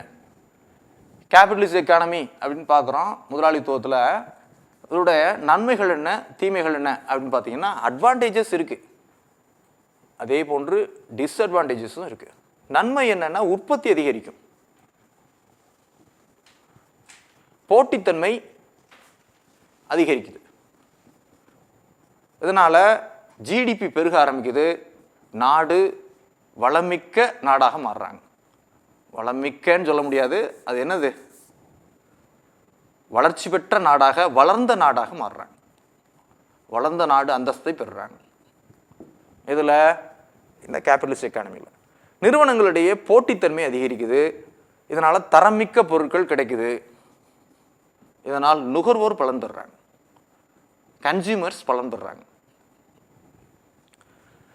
ஜிடிபி உயர்ந்த காரணத்தினால் தலா வருமானம் பெர் கேபிட்டா இன்கம் அதிகரிக்க தொடங்குது. தலா வருமானம் உயரத் தொடங்குது. இதெல்லாம் இதனுடைய நன்மைகள். அப்போ வளமிக்க நாடாக மாறுறாங்க, உற்பத்தி பெருக்கம் நடக்குது, போட்டி அதிகரிக்குது, நுகர்வோர் பலன் பெற தொடங்குறாங்க, ஏற்றுமதி இறக்குமதி அதிகரிக்க தொடங்குது. எக்ஸ்போர்ட்டு கூட அதிகரிக்காது சொல்லப்போனால், எக்ஸ்போர்ட் அதிகரிக்குது, இம்போர்ட்டு குறையும். உண்மையை சொல்லப்போனால் இம்போர்ட் குறைய தொடங்கிறது. இதனால் அந்த நாடு வளமிக்க நாடாக மாறத் தொடங்குது. நிறைய கூறுகள் இருக்கு. அரசுடைய கட்டுப்பாடுகள் குறைவு. இதனால் ஈஸியாக தொழில் தொடங்க முடியும். கட்டுப்பாடுகள் குறைவாக இருக்கிறது, எளிதாக தொழில் தொடங்க முடியும். அரசின் பணிச்சுமை குறையுது. அரசுடைய பணிச்சுமை குறையுது. எல்லா பொருளியல் நடவடிக்கைகளையும் அரசாங்கம் ஃபாலோ பண்ணிட்டு இருக்க முடியுமா? அரசின் பணி குறைவு. தனியாருடைய ஆதிக்கம் தான் அதிகமாக இருக்குது. அரசு வேலை பார்க்க வேண்டாம், நிர்வாகத்தை மட்டும் பார்த்துட்டு போனால், லா அண்ட் ஆர்டர், ப்ரொடெக்ஷன், சரி, டிஃபென்ஸ், இதை மட்டும் பார்த்துட்டு போனால் போதும். மற்ற விஷயங்களை பார்க்க வேண்டாம் அப்படின்றது தான் இதனுடைய அட்வான்டேஜஸ். இதனுடையது முதலாளித்துவ பொருளாதாரத்துடைய அட்வான்டேஜஸ். அமெரிக்காவை பொறுத்தவரை பார்த்தீங்கன்னா இராணுவம், பென்டகன் அரசாங்கத்துடையதெல்லாம் இருக்குது. ஆனால் அதற்கு தேவையான தளவாட உற்பத்தி, டிஃபென்ஸ் எக்யூப்மெண்ட்ஸ் கூட தனியார் தான் தயாரிக்கிறாங்க. ஸ்பேஸ் ரிசர்ச்சில் தனியார் இருக்காங்க. ஆட்டோமிக் எனர்ஜி, அணுசக்தி துறையை கூட தனியாருடைய கட்டுப்பாட்டில் அணுசக்தி மின்சாரம் உற்பத்தி பண்ணுறாங்க. ஏவுகணை உள்ளிட்ட இராணுவ தளவாடங்களை தனியார் நிறுவனங்கள் தயாரிக்கிறாங்க. கல்வியில் சிறிய அளவில் பங்களிப்பும், ஹெல்த்லையும் சிறிய அளவில் தான் பங்களிப்பு கொடுக்குறாங்க. மீதி அனைத்துமே தனியார் செக்டார் தான். தனியார் செக்டாரை என்கரேஜ் பண்ணி அவங்கள வளர்த்து விட்டு அவங்களுக்கு ஃபேவரான எக்கனாமிக் பாலிசிஸை அமெரிக்க அரசாங்கம் வச்சுருக்கு. இதுக்கு பேர் தான் கேபிட்டலிசம். அப்போ பணம் தான் அடிப்படை, பணமே பணத்தை உற்பத்தி செய்யும். அப்போ பணத்தை உற்பத்தி செய்து உற்பத்தியை பெருக்கக்கூடிய தொழில் முனைவோருடைய பங்களிப்பு மிக அவசியம். இதுதான் ஒரு நாட்டை பொருளாதார வளர்ச்சிக்கு இட்டு செல்லும். அரசின் கட்டுப்பாடுகள் குறைவாக இருக்க வேண்டும், தனியார் தான் தொழில் பண்ணணும், போட்டி மனப்பான்மையோடு தொழில்கள் உற்பத்தி பெருக வேண்டும் அப்படின்ற கான்செப்ட், சித்தாந்தத்தை அடிப்படையாக கொண்டது தான் இந்த கேபிட்டலிசம். இதனுடைய நன்மைகள் பார்த்தோம். அதுபோன்று இதில் குறைபாடுகளும் இருக்கின்றன. குறைகள் என்ன அப்படின்னு கேட்டிங்கன்னா, அரசின் தலையீடு குறைவு அப்படின்றதால பார்த்தீங்கன்னா வாணிப சுழல் என்று சொல்லக்கூடிய பிஸ்னஸ் சைக்கிள் உண்டாக தொடங்கும். வாணிப சுழல், பொருளாதார பெருமந்தங்களுக்கு காரணமே இந்த முதலாளித்துவ பொருளாதாரம் அப்படின்னு சொல்றது உண்டு. உற்பத்தியை அதிகமாக பெருக்கி வச்சுட்டே இருக்கும். ஃபார் எக்ஸாம்பிள், ஒரு கார் தொழிற்சாலையில் உற்பத்தியை பெருக்கி வச்சுட்டோம், நிறைய கார்கள் உற்பத்தி பண்ணுறோம். திடீர்னு ஒரு உலக அளவில் பெட்ரோலிய பொருட்கள் வளைகுடா நாடுகளிட பிரச்சனை, போர் நடக்குது, பெட்ரோலிய பொருட்கள் விலை உயர்ந்து போகுது. அப்போ என்ன ஆகுது? மக்களுக்கு காரினுடைய தேவை, வாகனங்களுடைய தேவை குறைய தொடங்குது, வாங்க மாட்டாங்க. அவங்களுடைய வருமானம் குறைய தொடங்குது. ஏதோ ஒரு போர்க்காலம், வருமானம் குறைய தொடங்குது. இந்த பெருநோய்க்காலம், நோய் தொற்று காலம், அடிப்படை தேவைகளுக்கு தான் பணத்தை ஒதுக்குவாங்க. இதை போன்ற ஆடம்பர தேவைக்கு ஒதுக்க மாட்டாங்க. அப்போ வாங்க மாட்டாங்க. அப்போ என்ன ஆகும்? கார்கள் விற்பனை அப்படியே தேங்க தொடங்கும், ஸ்டாக்னேஷன் ஆகும். ஆட்டோமொபைல் செக்டர் ஒரு 2 ஆண்டுக்கு முன் பெரிய அளவு பாதிப்பை சந்தித்தது. அப்போ என்ன ஆகுது? அது சார்ந்த தொழிலாளர்கள் பணி இழப்பு ஆகுறாங்க, வெளியே தள்ளுறாங்க, விஆர்எஸ் கொடுத்து வெளியே தள்ளுறாங்க, அல்லது பணி நீக்கம் செய்யப்படுறாங்க. அப்போ அந்த கம்பெனியுடைய உற்பத்தி பாதிக்கப்படுது, அது சார்ந்த குடும்பங்கள் பாதிக்கப்படுது. இது மற்றொரு துறையை, அது சார்ந்த உதிரிப்பாகங்கள் துறையை பாதிக்குது. ஒவ்வொன்றா அப்படி டச் ஆகி என்ன ஆகும்? தேவைக்கு அதிகமான உற்பத்தி செய்யும்போது அது என்ன ஆகும்? பாதிப்பினை கொடுக்கும். நமக்கு தேவைக்கு தான் உற்பத்தி பண்ணணும். அப்போ இதில் அரசின் கட்டுப்பாடு இல்லைன்றதால என்னாகும்? அப்பப்போ இந்த மாதிரி ஸ்டாக்னேஷன் நடக்கும், வாணிப சுழல் நடக்கும். சரியா? ரைட்டு. அடுத்து வேற என்ன இருக்கு? வருமான ஏற்றத்தாழ்வு உண்டாகுது. ஏற்றத்தாழ்வு எதனால்? இந்த கேபிட்டலிஸ்ட் எக்கானமியால பணக்காரன் மேலும் பணக்காரன் ஆகிட்டே போறார், வளர்ந்துக்கிட்டே போறாங்க. ஏழைகள் அவ்வாறே இருக்கிறாங்க. இவர்களுடைய வளர்ச்சி வேகம் மிக அதிகமாக இருக்கு, வளர்ந்துக்கிட்டே போறாங்க. வருமான ஏற்றத்தாழ்வுகள், பணக்காரர் மேலும் பணக்காரராகக்கூடிய பொருளாதார கொள்கை தான் இந்த முதலாளித்துவ பொருளாதார கொள்கை. பணக்காரர்கள் மேலும் பணக்காரர்களாக மாறிக்கிட்டே இருக்காங்க, ஏழைகள் மேலும் ஏழைகளாகிறாங்க, அப்படியே இருக்கிறாங்க. இது பெரிய குறைபாடாக பார்க்கப்படுது. அரசின் கட்டுப்பாடுகள் மிக குறைவாக இருக்கக்கூடிய காரணத்தினால் கட்டுப்பாடுகள் குறைவு என்பது பெரும் பாதிப்பை ஒரு காலகட்டத்தில் ஏற்படுத்தும். அரசின் கட்டுப்பாடுகள் குறைவு அப்படின்றதால பெரிய பாதிப்பை ஏற்படுத்தும். அதே மாதிரி சேவை மனப்பான்மை குறைய தொடங்குது. சேவைத்துறை பாதிப்பு பாருங்க, சில அத்தியாவசிய துறைகள், மக்கள் நலன் சார்ந்த துறைகள் அப்படின்னு பார்த்தீங்கன்னா சிலவற்றை அரசு தன்னுடைய கட்டுப்பாட்டுக்குள் வைத்துக்கொள்ள வேண்டியது அவசியம். அப்படிதான் அப்போதான் என்ன பண்ண முடியும்? உணவுப் பொருட்கள், நுகர்வோர், ஸோ இது போன்ற அடிப்படை பொருட்களை பொறுத்தவரை அரசின் கட்டுப்பாடுகள் இருந்தால் மட்டுமே அது மக்களுக்கு சாதகமாக முடியும். இல்லாத பட்சத்தில் என்ன ஆகும்? அது இல்லாத பட்சத்தில் என்ன ஆகும்? தனியார்கள் தங்களுக்குள் கூட்டமைத்து கொண்டு பொருளை லாப நோக்கத்தில் பொருளை வெளியேற்றும் போது பொதுமக்கள் பாதிக்கப்படுவார்கள். அப்போ சேவை நோக்கம் பாதிக்கப்படும். அரசு ஒன்றும் தொழிலதிபர்களை வளர்த்துவிட்டு அவர்களை பணக்காரராக்குவதற்காக அரசு இல்லை. அரசு என்பது சமத்துவத்தை பேடி மக்கள் அனைத்து மக்களுடைய சமூக நலனை நோக்கமாக கொண்டு பொது நிர்வாகத்தையும் பாதுகாப்பையும் வழங்கக்கூடிய பணி தான் ஒரு அரசனுடைய பணி. ஆனால் இங்கு அரசு தலையீடு குறைவாக இருக்கக்கூடிய காரணத்தினால் தனியார் ஆதிக்கத்தின் காரணமாக பொதுமக்களும் பாதிக்கப்படலாம். அத்தியாவசிய பண்டங்களின் விலை சில நேரங்கள் உயர்த்தப்படலாம், அதில் பொதுமக்கள் பாதிக்கப்படுவார்கள். அப்போ அரசின் தலையீடும் ஓரளவு இருக்க வேண்டியது அவசியம். அரசின் தலையீடு குறைவு என்பதால் இந்த முதலாளித்துவ பொருளாதார முறை மக்களிடையே பெரிய தாக்கத்தையும் உண்டு செய்யும். இப்போ நம்ம பார்த்தீங்கன்னா அத்தியாவசிய பொருட்கள் உற்பத்தி செய்யக்கூடிய நிறுவனங்கள் அரசு நடத்துவதுதான் ஒரு தேசத்திற்கு சிறந்ததாக இருக்கும். ஆனால் அது இல்லாத காரணத்தினால் தனியார் ஆதிக்கம் செலுத்தக்கூடியதாக இருக்கு. அப்போ இந்த கேபிட்டலிஸ்ட் எக்கானமி என்பது தனியார் பொருளாதார, தனியார் தொழில்கள் தொடங்கி வளம் பெற்று உற்பத்தியை பெருக்கி மூலதனத்தை பெருக்கும் நோக்கத்தில் அதை அடிப்படையாக கொண்டு அரசின் கட்டுப்பாடுகள் குறைவான உள்ள ஒரு அமைப்பு முறையே என்னது? கேபிட்டலிசம் அப்படின்ட்டு சொல்கிறோம். கேபிட்டலிசத்திற்கு உதாரணம் கொண்ட நாடுகள் மேற்கத்திய நாடுகள், அமெரிக்கா, இங்கிலாந்து போன்ற நாடுகள் எல்லாமே. இப்போ அமெரிக்கா கூட கலப்பு பொருளாதாரம் அப்படின்னு சொன்னாலும் அதில் என்ன முறை அதிகமாக இருக்குது? கேபிட்டலிஸ்டுடைய கூறுகள் அதிகமாக இருக்குது. அமெரிக்கா, கனடா உள்ளிட்ட மேல் நாடுகள், ஜப்பான் உள்ளிட்ட நாடுகள் இந்த முதலாளித்துவ பொருளாதார முறையை பின்பற்றுறாங்க. முதலாளித்துவ பொருளாதாரத்தின் தந்தை யாரு? Adam Smith. So capitalistic economy இது இந்த கான்செப்ட் இதுதான். இதில் நன்மைகள் நிறைய பார்க்கலாம், குறைகளையும் நிறைய பார்க்கலாம். ஸோ நம்ம கான்செப்டை புரிஞ்சுக்கிட்டா போதும். ஸோ அடுத்தது என்ன டைப் ஆஃப் எக்கானமி அப்படின்னு பார்த்தோம்னா second type socialistic economy. Socialistic economy, சமத்துவ பொருளாதாரம் ரெண்டாவது டைப்பு. சோசியலிசம் அப்படின்னு பார்த்தோம் இல்லையா, சமத்துவ பொருளாதாரம் அப்படின்ட்டு பார்த்தோம். சமத்துவ பொருளாதாரம், சமத்துவம் அப்படின்ட்டு பார்த்தோம். இதற்கான அடிப்படை சித்தாந்தத்தை முன்மொழிந்தவர் யாருன்னு கேட்டீங்கன்னா கார்ல் மார்க்ஸ் அவர்கள். கார்ல் மார்க்ஸ் கம்யூனிச பொருளாதாரத்தின் தந்தை அல்லது கலப்பு பொருளாதாரத்தின் தந்தை என்று சொல்ல யாரை சொல்லலாம்? கார்ல் மார்க்ஸ் அவர்களை சொல்லலாம். இவரை பொறுத்தவரைக்கும் பார்த்தீங்கன்னா ஒரு ஜெர்மன் நாட்டைச் சேர்ந்தவர், பின்னால் இங்கிலாந்தில் குடியேற்றம் பெற்றவர். இவர் எழுதிய நூல் டாஸ் கேபிட்டல். டாஸ் கேபிட்டல் அப்படின்ட்டு சொல்லலாம். கார்ல் மார்க்ஸ் அவர்களால் எழுதப்பட்ட நூல். அவர் இந்த தன்னுடைய பொருளாதார சித்தாந்தத்தை இந்த நூலில் தான் முக்கியமாக அவர் வெளிப்படுத்துகிறார். ஒரு பன்முகத்தன்மை கொண்டவர் கார்ல் மார்க்ஸ் அவர்கள். கார்ல் மார்க்ஸும் ஏஞ்சல்ஸ் அவர்களும் இணைந்து உருவாக்கியது தான் இந்த பொருளியல் சித்தாந்தமாக நம்ம பார்க்கலாம். ஒரு அரசியல் அறிவியல் பொலிட்டிக்கல் சயின்ஸ்லேயும் ஒரு பெரிய பங்களிப்பை கொடுத்துருக்காரு, பொருளாதாரத்திலும் பெரிய பங்களிப்பை கொடுத்துருக்கிறார். ஒரு சிறந்த இலக்கியவாதி, ஜெனி அவருடைய மனைவி, இலக்கிய பங்களிப்பையும் கொடுத்துருக்கிறார் கார்ல் மார்க்ஸ் அவர்கள். அவர் இந்த டாஸ் கேபிட்டலில் ஒரு புதிய பொருளியல் சித்தாந்தத்தை சொல்கிறார். இவர் எதற்கு முக்கியத்துவம் கொடுக்குறாரு? லேபர் என்று சொல்லக்கூடிய உழைப்புக்கு முக்கியத்துவம் கொடுக்குறவர் தான் யாரு? Karl Marx. இவர் எதனுடைய தீமைகளை சொல்கிறார் அப்படின்னா கேபிட்டலிசத்துடைய தீமைகளை சொல்றார், கேபிட்டலுடைய தீமைகளை சொல்கிறார். எதற்கு முக்கியத்துவம் கொடுக்கிறார்? உழைப்புக்கு முக்கியத்துவம் கொடுக்கிறாரு. அடுத்ததா சமத்துவம், ஈக்குவாலிட்டி, சோசியலிசத்துக்கு முக்கியத்துவம் கொடுக்கிறார். சமத்துவம், சோசியல் வெல்ஃபேர், சமூக நலன் தான் முக்கியம், பணம் முக்கியம் இல்லை. பணத்தின் தீமைகளை அவர் பட்டியலிட்டு காட்டுறாரு. கேபிட்டலிசம் ஏற்படுத்திய தாக்கத்தையும் தீமைகளையும் அவர் சுட்டி காட்டுறாரு. இந்த கேபிட்டலிசம் பணம் தான் ஆசைக்கு காரணம். பணம் தான் என்ன ஆகுது? ஏற்றத்தாழ்வுகளை உருவாக்குது.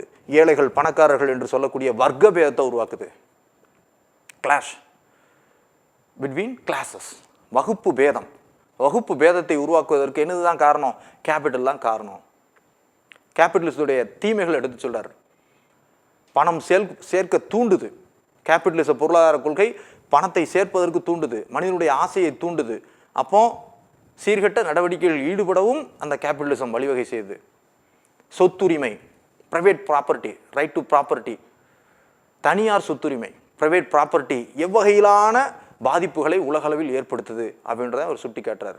அதுதான் தனி மனிதர்களும் எவ்வாறு ஆசையை தூண்டுகிறது, பொருளியல் நடவடிக்கைகள் எவ்வாறு ஈடுபட தூண்டுகிறது, எவ்வாறு சொத்து சேர்க்க தூண்டுகிறது, இதன் மூலமாக எவ்வாறு மற்றவர்களை சுரண்டுகிறது. சுரண்டல், எக்ஸ்ப்ளாய்டேஷன், சுரண்டலில் எவ்வாறு கேபிட்டலிசம் ஈடுபடுகிறது, எவ்வாறு தொழிலதிபர்களை, சுரண்டல் நடவடிக்கைகளை, உழைக்கும் வர்க்கத்தினரை, எம்ப்ளாயீஸை எவ்வாறு சுரண்டுறாங்க, எம்ப்ளாயர்ஸ் எவ்வாறு சுரண்டுறாங்க. அதுக்கு காரணம் என்ன? கேபிட்டல் தான் காரணம், மூலதனம் தான் காரணம். பணம் வச்சிருக்கான், பணத்தை மேலும் சேர்க்க நினைக்கிறான், பணமும் அங்கே தான் போய் சேருது. இதன் மூலமாக உழைப்பாளிகள், தொழிலாளர்கள் எவ்வாறு சுரண்டப்படுகிறார்கள் என்பதை பற்றி டாஸ் கேபிட்டல் சொல்றாரு. மூலதனத்துடைய தீமைகளையும் அது மேற்கொள்ளக்கூடிய சீர்கேடுகளையும் அது எவ்வாறு முறைப்படுத்தப்பட வேண்டும், எதற்கு முக்கியத்துவம் அளிக்கப்பட வேண்டும். உழைப்பின்றி இங்கே எதுவும் இல்லை, உழைப்பின்றி எதுவும் இல்லை. ஒரு சாக் பீஸ் வேணும் அப்படின்னா சாக் பீஸ், பணம் இருக்கு, ஃபேக்டரி ஆரம்பிச்சிட்டாங்க, ஆனால் உழைப்பை கொடுப்பது யாரு? தொழிலாளர்கள். உழைப்பின்றி ஒரு பொருளை உற்பத்தி பண்ண முடியுமா? இங்கே எதுவுமே மாறாது, உழைப்பின்றி எதுவுமே மாறாது. இங்கே உருவாக்கப்பட்ட அனைத்திலுமே என்ன இருக்கு? உழைப்பு இருக்கு, லேபர், தொழிலாளருடைய பங்களிப்பு இருக்கு. சரியா? அப்போ அதற்கு முக்கியத்துவம் கொடுக்கக்கூடிய பொருளாதார கொள்கை தான் என்னது? சோசியலிஸ்டிக் எக்கானமி அல்லது கம்யூனிஸ்ட் எக்கானமி அல்லது கமாண்டிங் எக்கானமி, மார்க்சியன் எக்கானமி, பல பேர்ல சொல்லலாம். கம்யூனிச பொருளாதாரம், சமத்துவ பொருளாதாரம், கட்டளை பொருளாதாரம், மார்க்சிய பொருளாதாரம் என்று பல்வேறு பெயர்கள் அழைக்கப்படக்கூடியது தான் இந்த இரண்டாவது பொருளாதார முறையான சோசியலிஸ்டிக் எக்கானமி. சோசியலிஸ்டிக் எக்கானமியுடைய தந்தை என்று அழைக்கப்படக்கூடியவர் கார்ல் மார்க்ஸ் அவர்கள். ஸோ கார்ல் மார்க்ஸ் சமத்துவ பொருளாதாரத்தின் தந்தை, கம்யூனிச பொருளாதாரத்தின் தந்தை. அவர் எழுதிய நூல் டாஸ் கேபிட்டல். அவர் எதற்கு முக்கியத்துவம் கொடுக்குறாரு? உழைப்புக்கு முக்கியத்துவம் கொடுக்குறாரு. உற்பத்தி காரணிகளில் உழைப்புக்கு முக்கியத்துவம் கொடுக்குறாரு. கேபிட்டலிசம், ஸோ கேபிட்டல் மற்றும் ஆண்டர்பிரீனியர்ஸ் அது எவ்வாறு முறைப்படுத்த வேண்டும், இதன் மூலமாக நாம் உலகம் எவ்வாறு இன்பம் பெறலாம், எவ்வாறு தீமைகளிடமிருந்தும் தீய சக்திகளிடமிருந்தும் ஆதிக்கவாதிகளிடமிருந்தும் விடுதலை பெறலாம் என்பதை அவர் டாஸ் கேபிட்டலில் சுட்டி காட்டாரு. கேபிட்டலிஸ்டுடைய தீமைகளையும் கேபிட்டலுடைய குறைபாடுகளையும், உலகம் எவ்வாறு பணப்பொருளாதாரமாக மாறியதோ அதிலிருந்தே துன்பம் உருவாக தொடங்குது. துன்பம் எவ்வாறு தொடங்குது? பணம் சார்ந்த பொருளியல் நடவடிக்கைகள் மனிதனை சொத்து சேர்க்க தூண்டுது. இது சொத்து சேர்க்க எண்ணம் வர வர என்ன ஆகுது? மற்றவர்களை சுரண்ட தூண்டுது. அப்போ இரண்டு வகையான வர்க்கங்கள் உருவாகுது, ஹேவ்ஸ் அண்ட் ஹேவ் நாட்ஸ். சொத்து உள்ளவர்கள், சொத்து இல்லாதவர்கள். வருமான ஏற்றத்தாழ்வுகள் உருவாகுது. பணக்காரர்கள் மேலும் பணக்காரர்கள் ஆகிறார்கள், ஏழைகள் மேலும் ஏழைகளாக ஆகிறார்கள். காரணம், அவர்கள் சுரண்டப்படுகிறார்கள், அவர்கள்ட்ட கேபிட்டல் இல்லை. காரணம் இந்த கேபிட்டலிசம் எக்கனாமிக் கான்செப்ட் தான் காரணம் அப்படின்ட்டு கேபிட்டலிசத்துடைய குறைகளை சுட்டிக்காட்டி புதிய பொருளியல் சித்தாந்தத்திற்கு, புதிய பொருளியல் அந்த சிஸ்டம் முறைக்கு வழிகோலியவர் யார்? Karl Marx. அப்புறம் இவருடைய நண்பர் ஃப்ரெட்ரிக் ஏஞ்சல்ஸ். இவர்கள் உருவாக்கிய சித்தாந்தம் தான் இந்த சோசியலிஸ்டிக் எக்கனாமிக் சிஸ்டம் அப்படின்ட்டு சொல்கிறோம். ரைட். சமத்துவ பொருளாதாரம் பல்வேறு பேர்கள், வேறு பேர்களும் நம்ம பார்த்தோம். என்ன பேர்கள்லாம் இருக்குன்னு பார்த்தோம். இதை கமாண்டிங் எக்கானமி அப்படின்ட்டு சொல்லுவாங்க. கமாண்ட் எக்கானமி, கட்டளை பொருளாதாரம். வேற என்ன சொல்லலாம்? கம்யூனிஸ்ட் எக்கானமி, கம்யூனிச பொருளாதாரம். மார்க்சியன் எக்கானமி, மார்க்சிய சித்தாந்தத்தை கொண்ட பொருளாதார முறை அப்படின்ட்டு சொல்லலாம். சமத்துவ பொருளாதாரம், கம்யூனிச பொருளாதாரம், கட்டளை பொருளாதாரம், மார்க்சிய பொருளாதாரம் அப்படின்ட்டு இந்த சமத்துவ பொருளாதார முறை பல்வேறு பெயர்களை கொண்டிருக்கிறது. ரஷ்யா உள்ளிட்ட நாடுகள் இதை பின்பற்றினார்கள். முன்னாள் சோவியத் ரஷ்யா, சீனா, கியூபா, வெனிசுலா உள்ளிட்ட நாடுகள், வெனிசுலா இல்லை கொஞ்ச நாள் இருந்தாங்க, வியட்நாம் எடுத்துக்கலாம். இந்த நாடுகள்லாம் இந்த கம்யூனிச பொருளாதார முறையை பின்பற்றினார்கள். நம் இந்தியாவை பொறுத்தவரை பார்த்தீங்கன்னா முதல் கம்யூனிச அரசாங்கம் அமைந்த கேரளா.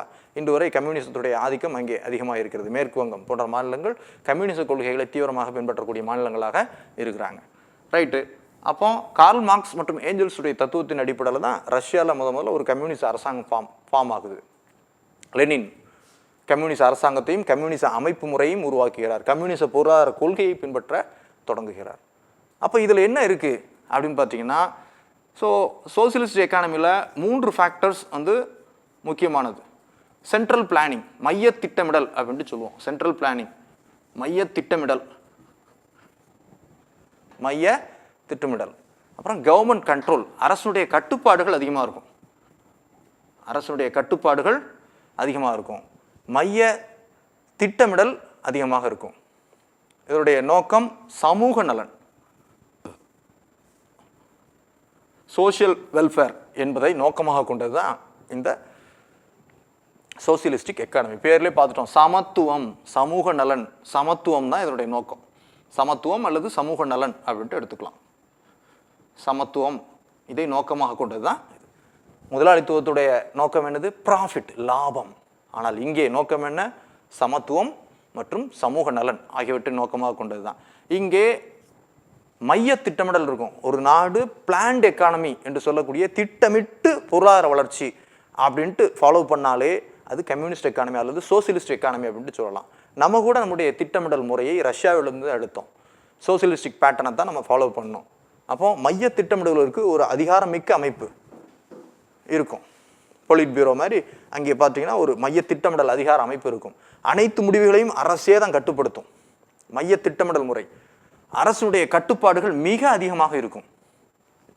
ஒரு கம்யூனிச பொருளாதாரத்தில், ஒரு சோசியலிச பொருளாதாரத்தில் அரசின் தலையீடு மிக அதிகமாக இருக்கும்.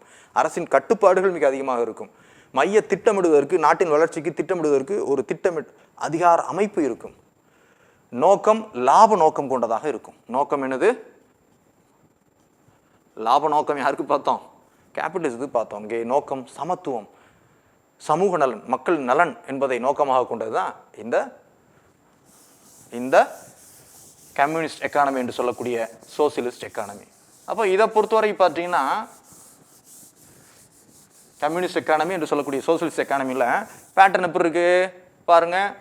அரசின் கட்டுப்பாடுகள் அதிகமாக இருக்கும். இங்கே அரசு மற்றும் தனியார் இருக்கிறாங்கன்னா அரசின் கட்டுப்பாடுகள் அதிகம். எதற்கு அதிகம்? யார் மீது? தனியார் மீது. தனியார் தொழில் தொடங்குறதுக்குன்னா அரசுகிட்ட பெர்மிஷன் வாங்கணும். தனியார் மீது பெரும்பாலான துறைகள் அரசின் வசம் இருக்கும். பெரும்பாலான துறைகள்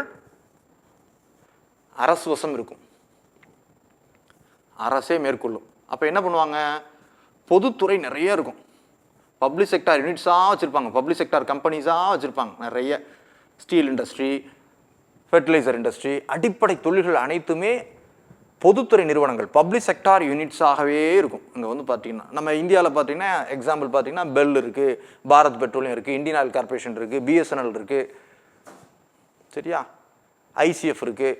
அடிப்படை முதன்மையான தொழில்கள் அனைத்தும் நெய்வேலி லிக்னைட் கார்பரேஷன் இருக்குது. இதை போன்று பெரும்பாலான நிறுவனங்கள் பொதுத்துறை நிறுவனங்களாகவே இருக்கும். அப்போ பெரும்பாலான துறைகள், தொழில்களில் அரசு ஈடுபடும். தொழில்களில் அரசும் ஈடுபடுவாங்க. பொதுத்துறை நிறுவனங்கள் மூலமாக அரசும் ஈடுபடும், தனியாரும் ஈடுபடும். 2 பேரும் தொழில் பண்ணுவாங்க. ஆனால் அரசனுடைய ஆதிக்கம் தான் அதிகமாக இருக்கும். தனியார் தொழில் பண்ணாலும் கட்டுப்பாடுகளுடன் தான் தொழில் பண்ண முடியும். அதிக தொழில்கள் அரசு தான் ஈடுபடும். சில தொழில்களுக்கு மட்டுமே தனியார். இன்னும் சொல்லப்போனால் களப்பொருளாதார முறையிலும் அரசும் தனியாரும் உண்டு. முதலாளித்துவ பொருளாதாரத்தில் அரசு தனியார் உண்டு. ஆனால் முதலாளித்துவ பொருளாதாரத்தில் அரசின் தலையீடு மிக குறைவாக இருக்கும். தனியார்கள் தான் ஆதிக்கம். இந்த சமத்துவ பொருளாதாரத்தில் தனியார் தொழில் தொடங்குவதற்கு எக்கச்சக்க கட்டுப்பாடுகள் இருக்கும். லைசன்ஸ் வாங்கணும், உரிமத்தை புதுப்பிக்கணும், பெர்மிஷன் வாங்கணும். அப்போது அதனால் பார்த்தீங்கன்னா தனியார்கள் தொழில் ஆதிக்கம் செலுத்த மாட்டார்கள். முழுக்க அரசாங்கத்துடைய கட்டுப்பாட்டிலேயே இருக்கும். அரசு ஆதிக்கம் மிக அதிகமாக இருக்கும். பொதுத்துறை நிறுவனங்களாகவே இருக்கும். அப்போ மக்கள் நலன், சமூக நலனை அடிப்படையாக கொண்டுதான் இது இயங்கும். லாப நலன் இல்லை, லாப நோக்கம் இல்லை, சமூக நலனை அடிப்படையாக கொண்டிருக்கும். தொழில்களில் அரசின் ஆதிக்கம் அதிகமாக இருக்கும். விதிகள், கட்டுப்பாடுகள் மிக அதிகமாக இருக்கும். சொத்துரிமை கட்டுப்பாடுகள் இருக்கும். தனியார் சொத்துரிமை கட்டுப்பாடுகள் இருக்கும். இதற்கு மேலே சொத்து சேர்க்கக்கூடாது. அப்போ என்ன கான்செப்ட் அப்படின்னு கேட்டிங்கன்னா, பொது உடைமை அப்படின்றதான் கான்செப்ட். பொது உடைமை பொருளாதாரம்னு கூட சொல்றது உண்டு. கம்யூனிஸ்ட் எக்கானமினா என்னது? பொது உடைமை, சொத்துக்கள் பொது உடைமை. அரசு பொதுவாக இயற்கை வளங்கள், சொத்துக்கள் அனைத்தும் என்னதுதான்? பொது உடைமை தான். அனைத்தும் பொது உடைமை தான். எதை எவ்வளோ யூட்டிலைஸ் பண்ணணும், எப்படி தேச நலன் பாதுகாக்க வேண்டும், அனைத்தும் அரசு தான் முடிவெடுக்கும்.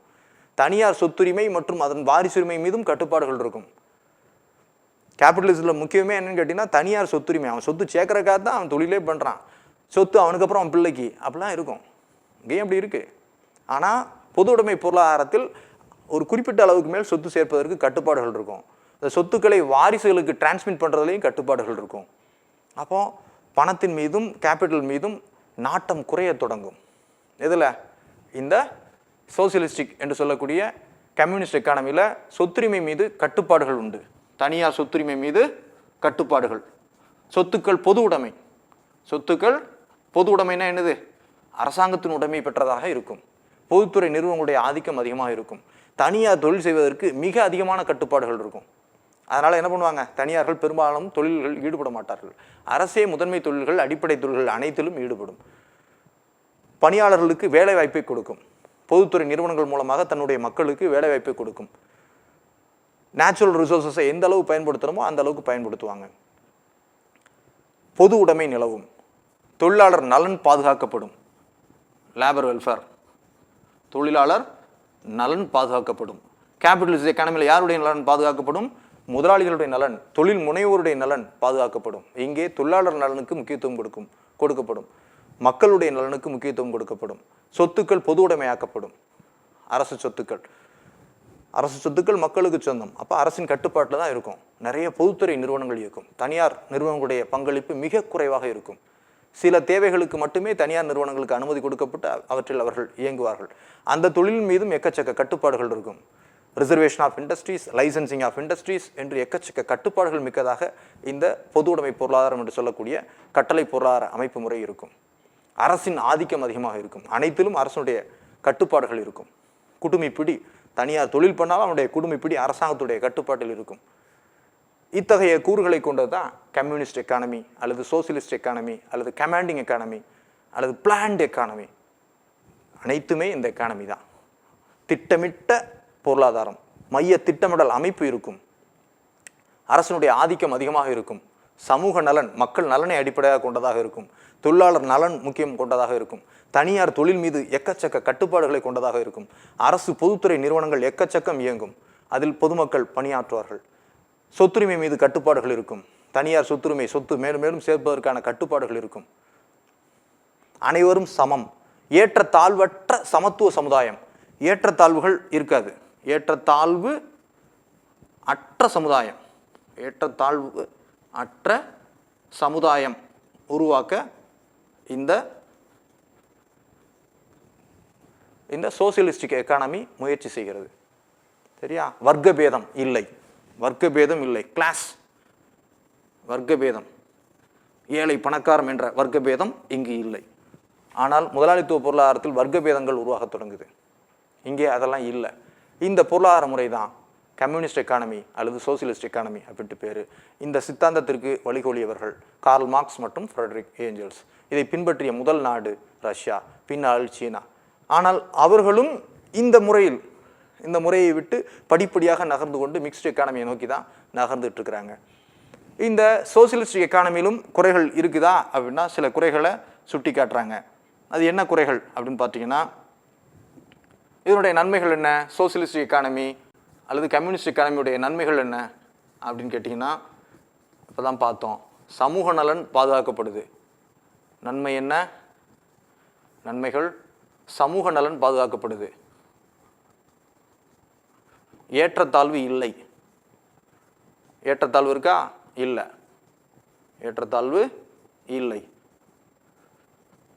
அரசு கட்டுப்பாடு நலனை தருது. இதனால அரசு முடிவு எடுத்துக்குது. சரியா? வாணிப சுழல் இல்லை.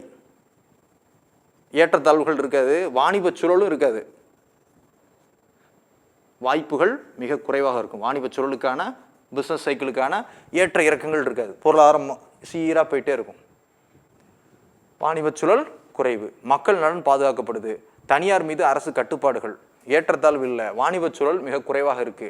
இதெல்லாம் இதனுடைய நன்மைகள். இது பெரிய பணக்கார நாடுவதற்கான உத்தரவாதத்தை இந்த பொருளாதாரம் தராது, இந்த அமைப்பு முறை தராது. ஆனால் அனைவரும் சமம், பணம் சார்ந்த ஆசையை விடுத்து தன்னுடைய தேவை, மக்களுடைய அடிப்படை தேவையை பூர்த்தி செய்து மக்களை ஏழ்மை நிலையிலிருந்து மீட்டெடுப்பதற்கு ஒரு முக்கிய ஆயுதமாக இந்த கம்யூனிச பொருளாதாரம் பயன்பட்டது.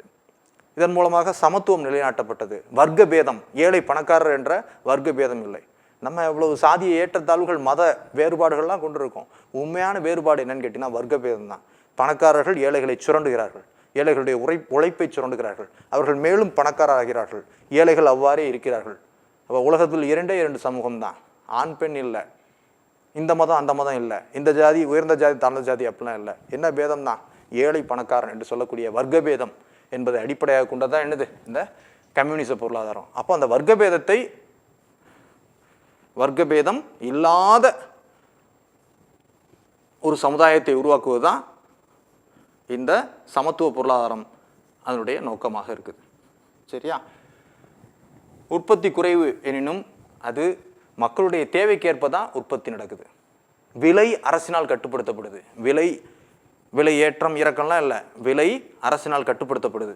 விலை மீது கட்டுப்பாடு. அங்கே சந்தை சக்திகள் தான் கட்டுப்படுத்துகிறாங்க, மார்க்கெட் ஃபேக்டர்ஸ் தான் கட்டுப்படுத்தும். ஆனால் இங்கே விலையை அரசு தான் கட்டுப்படுத்தும். எவ்வளோ உற்பத்தி செய்யணும் அரசு தான் கட்டுப்படுத்தும். தேவைக்கு அதிகமாக உற்பத்தி செய்யாது. அப்போ இதை மேனேஜ் பண்ணி பேலன்சிங்காக கொண்டு போவாங்க. உற்பத்தி அதிகம்னால பணக்காரன் அப்படின்றதெல்லாம் இல்லை, எல்லாருமே சமநிலையில் இருப்பாங்க. இந்த கான்செப்ட் தான் சோசியலிஸ்டிக் எக்கானமி அல்லது கம்யூனிஸ்ட் எக்கானமி. இதனுடைய குறைபாடுகளாக சுட்டிக்காட்டப்படக்கூடியது ஒன்று என்ன அப்படின்னு கேட்டால் ரெட் டேபிசம் என்று சொல்லக்கூடிய சிகப்பு நாடா முறை. சிகப்பு நாடா முறை என்பது அந்த ப்ரொசீஜர்ஸ் அதிகமாக இருக்கும், கால தாமதத்தை உண்டாக்கும். அரசு நடைமுறைகள் முடிவெடுத்தலில் மிக காலதாமதத்தை உண்டாக்கும். கோப்புகள் அப்படியே மெயின்டைன் ஆகிட்டு ஒரு டேபிள்லேருந்து இன்னொரு டேபிளுக்கு போகிறதுக்கு ஒரு தனியார் தொழில் தொடங்கணும் அப்படின்னாலும் 1000 டிபார்ட்மெண்ட்டில் பெர்மிஷன் வாங்குற மாதிரி இருக்கும். அப்போ ஒவ்வொன்றிலும் கோப்புகள் தேங்கி கால விரயத்தை உண்டாக்கும். Red tapism. அப்புறம் அதிகார வர்க்கம், பியூராக்ரசி, அதிகார வர்க்கத்தின் ஆதிக்கம். ஆட்சித்துறை அதிகாரிகள், அரசினுடைய அதிகாரிகள், உயர்நிலை அலுவலர்கள் வந்து ஆதிக்கம் செலுத்துவாங்க. பியூராக்ரசி, அதனுடைய டாமினேஷன் அதிகமாக இருக்கும். தொழில் வளர்ச்சி குறைவாக இருக்கும் அப்படின்ட்டு சுட்டி காட்டது உண்டு. தொழில் வளர்ச்சி குறைவாக இருக்கும், உற்பத்தி குறைவாக இருக்கும். தொழில் வளர்ச்சி குறையுதுன்னா என்னாகும்? ஜிடிபி குறையும். ஜிடிபி தான் உற்பத்தி இதெல்லாம் குறைய தொடங்கும். இப்போ பணக்கார நாடாக மாற மாட்டாங்க. ஆனால் நமக்கு பணக்கார நாடு ஆகணும் அப்படின்றது முக்கியம் இல்லை. ஏற்றத்தாழ்வற்ற அனைவரும் சமம் என்ற சமுதாயம், தேவைக்கேற்ற சமுதாயம் போதும். பணம் தான் 1000 பிரச்சனைகள் உருவாக்குது, கேபிட்டல் தான் 1000 பிரச்சனைகளை உருவாக்குது. இப்போ அது தேவையில்லைன்னு சுட்டி காட்டக்கூடிய பொருளாதாரம் தான் கார்ல் மார்க்ஸுடைய சித்தாந்தம், மார்க்சிய சிந்தனைகள். உழைப்பு தான் இங்கே முக்கியம், அனைவரும் சமம், சமூக நலன் தான் முக்கியம் அப்படின்றத சுட்டி காட்டுறதால இங்கே உற்பத்தி பெருக்கம் அதிகமாக இருக்காது. தனியார் தொழில் தொடங்க ஆர்வம் காட்ட மாட்டார்கள், ஏன்னா எக்கச்சக்க கட்டுப்பாடுகள். அதனால் உற்பத்தி பெருக்கம் இருக்காது. இதெல்லாம் இதில் குறைகளாக சுட்டி காட்டக்கூடிய அம்சங்கள். இதுதான் கம்யூனிச பொருளாதாரம். கடைசியாக கலப்பு பொருளாதாரம், மிக்ஸ்ட் எக்கானமி, கலப்பு பொருளாதாரம்.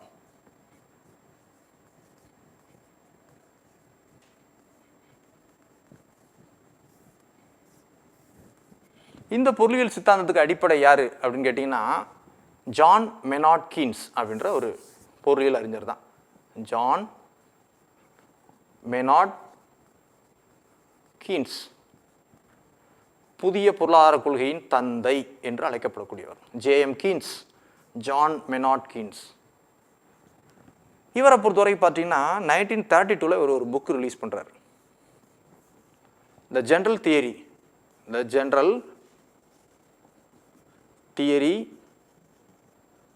ஆஃப் எம்ப்ளாய்மெண்ட்,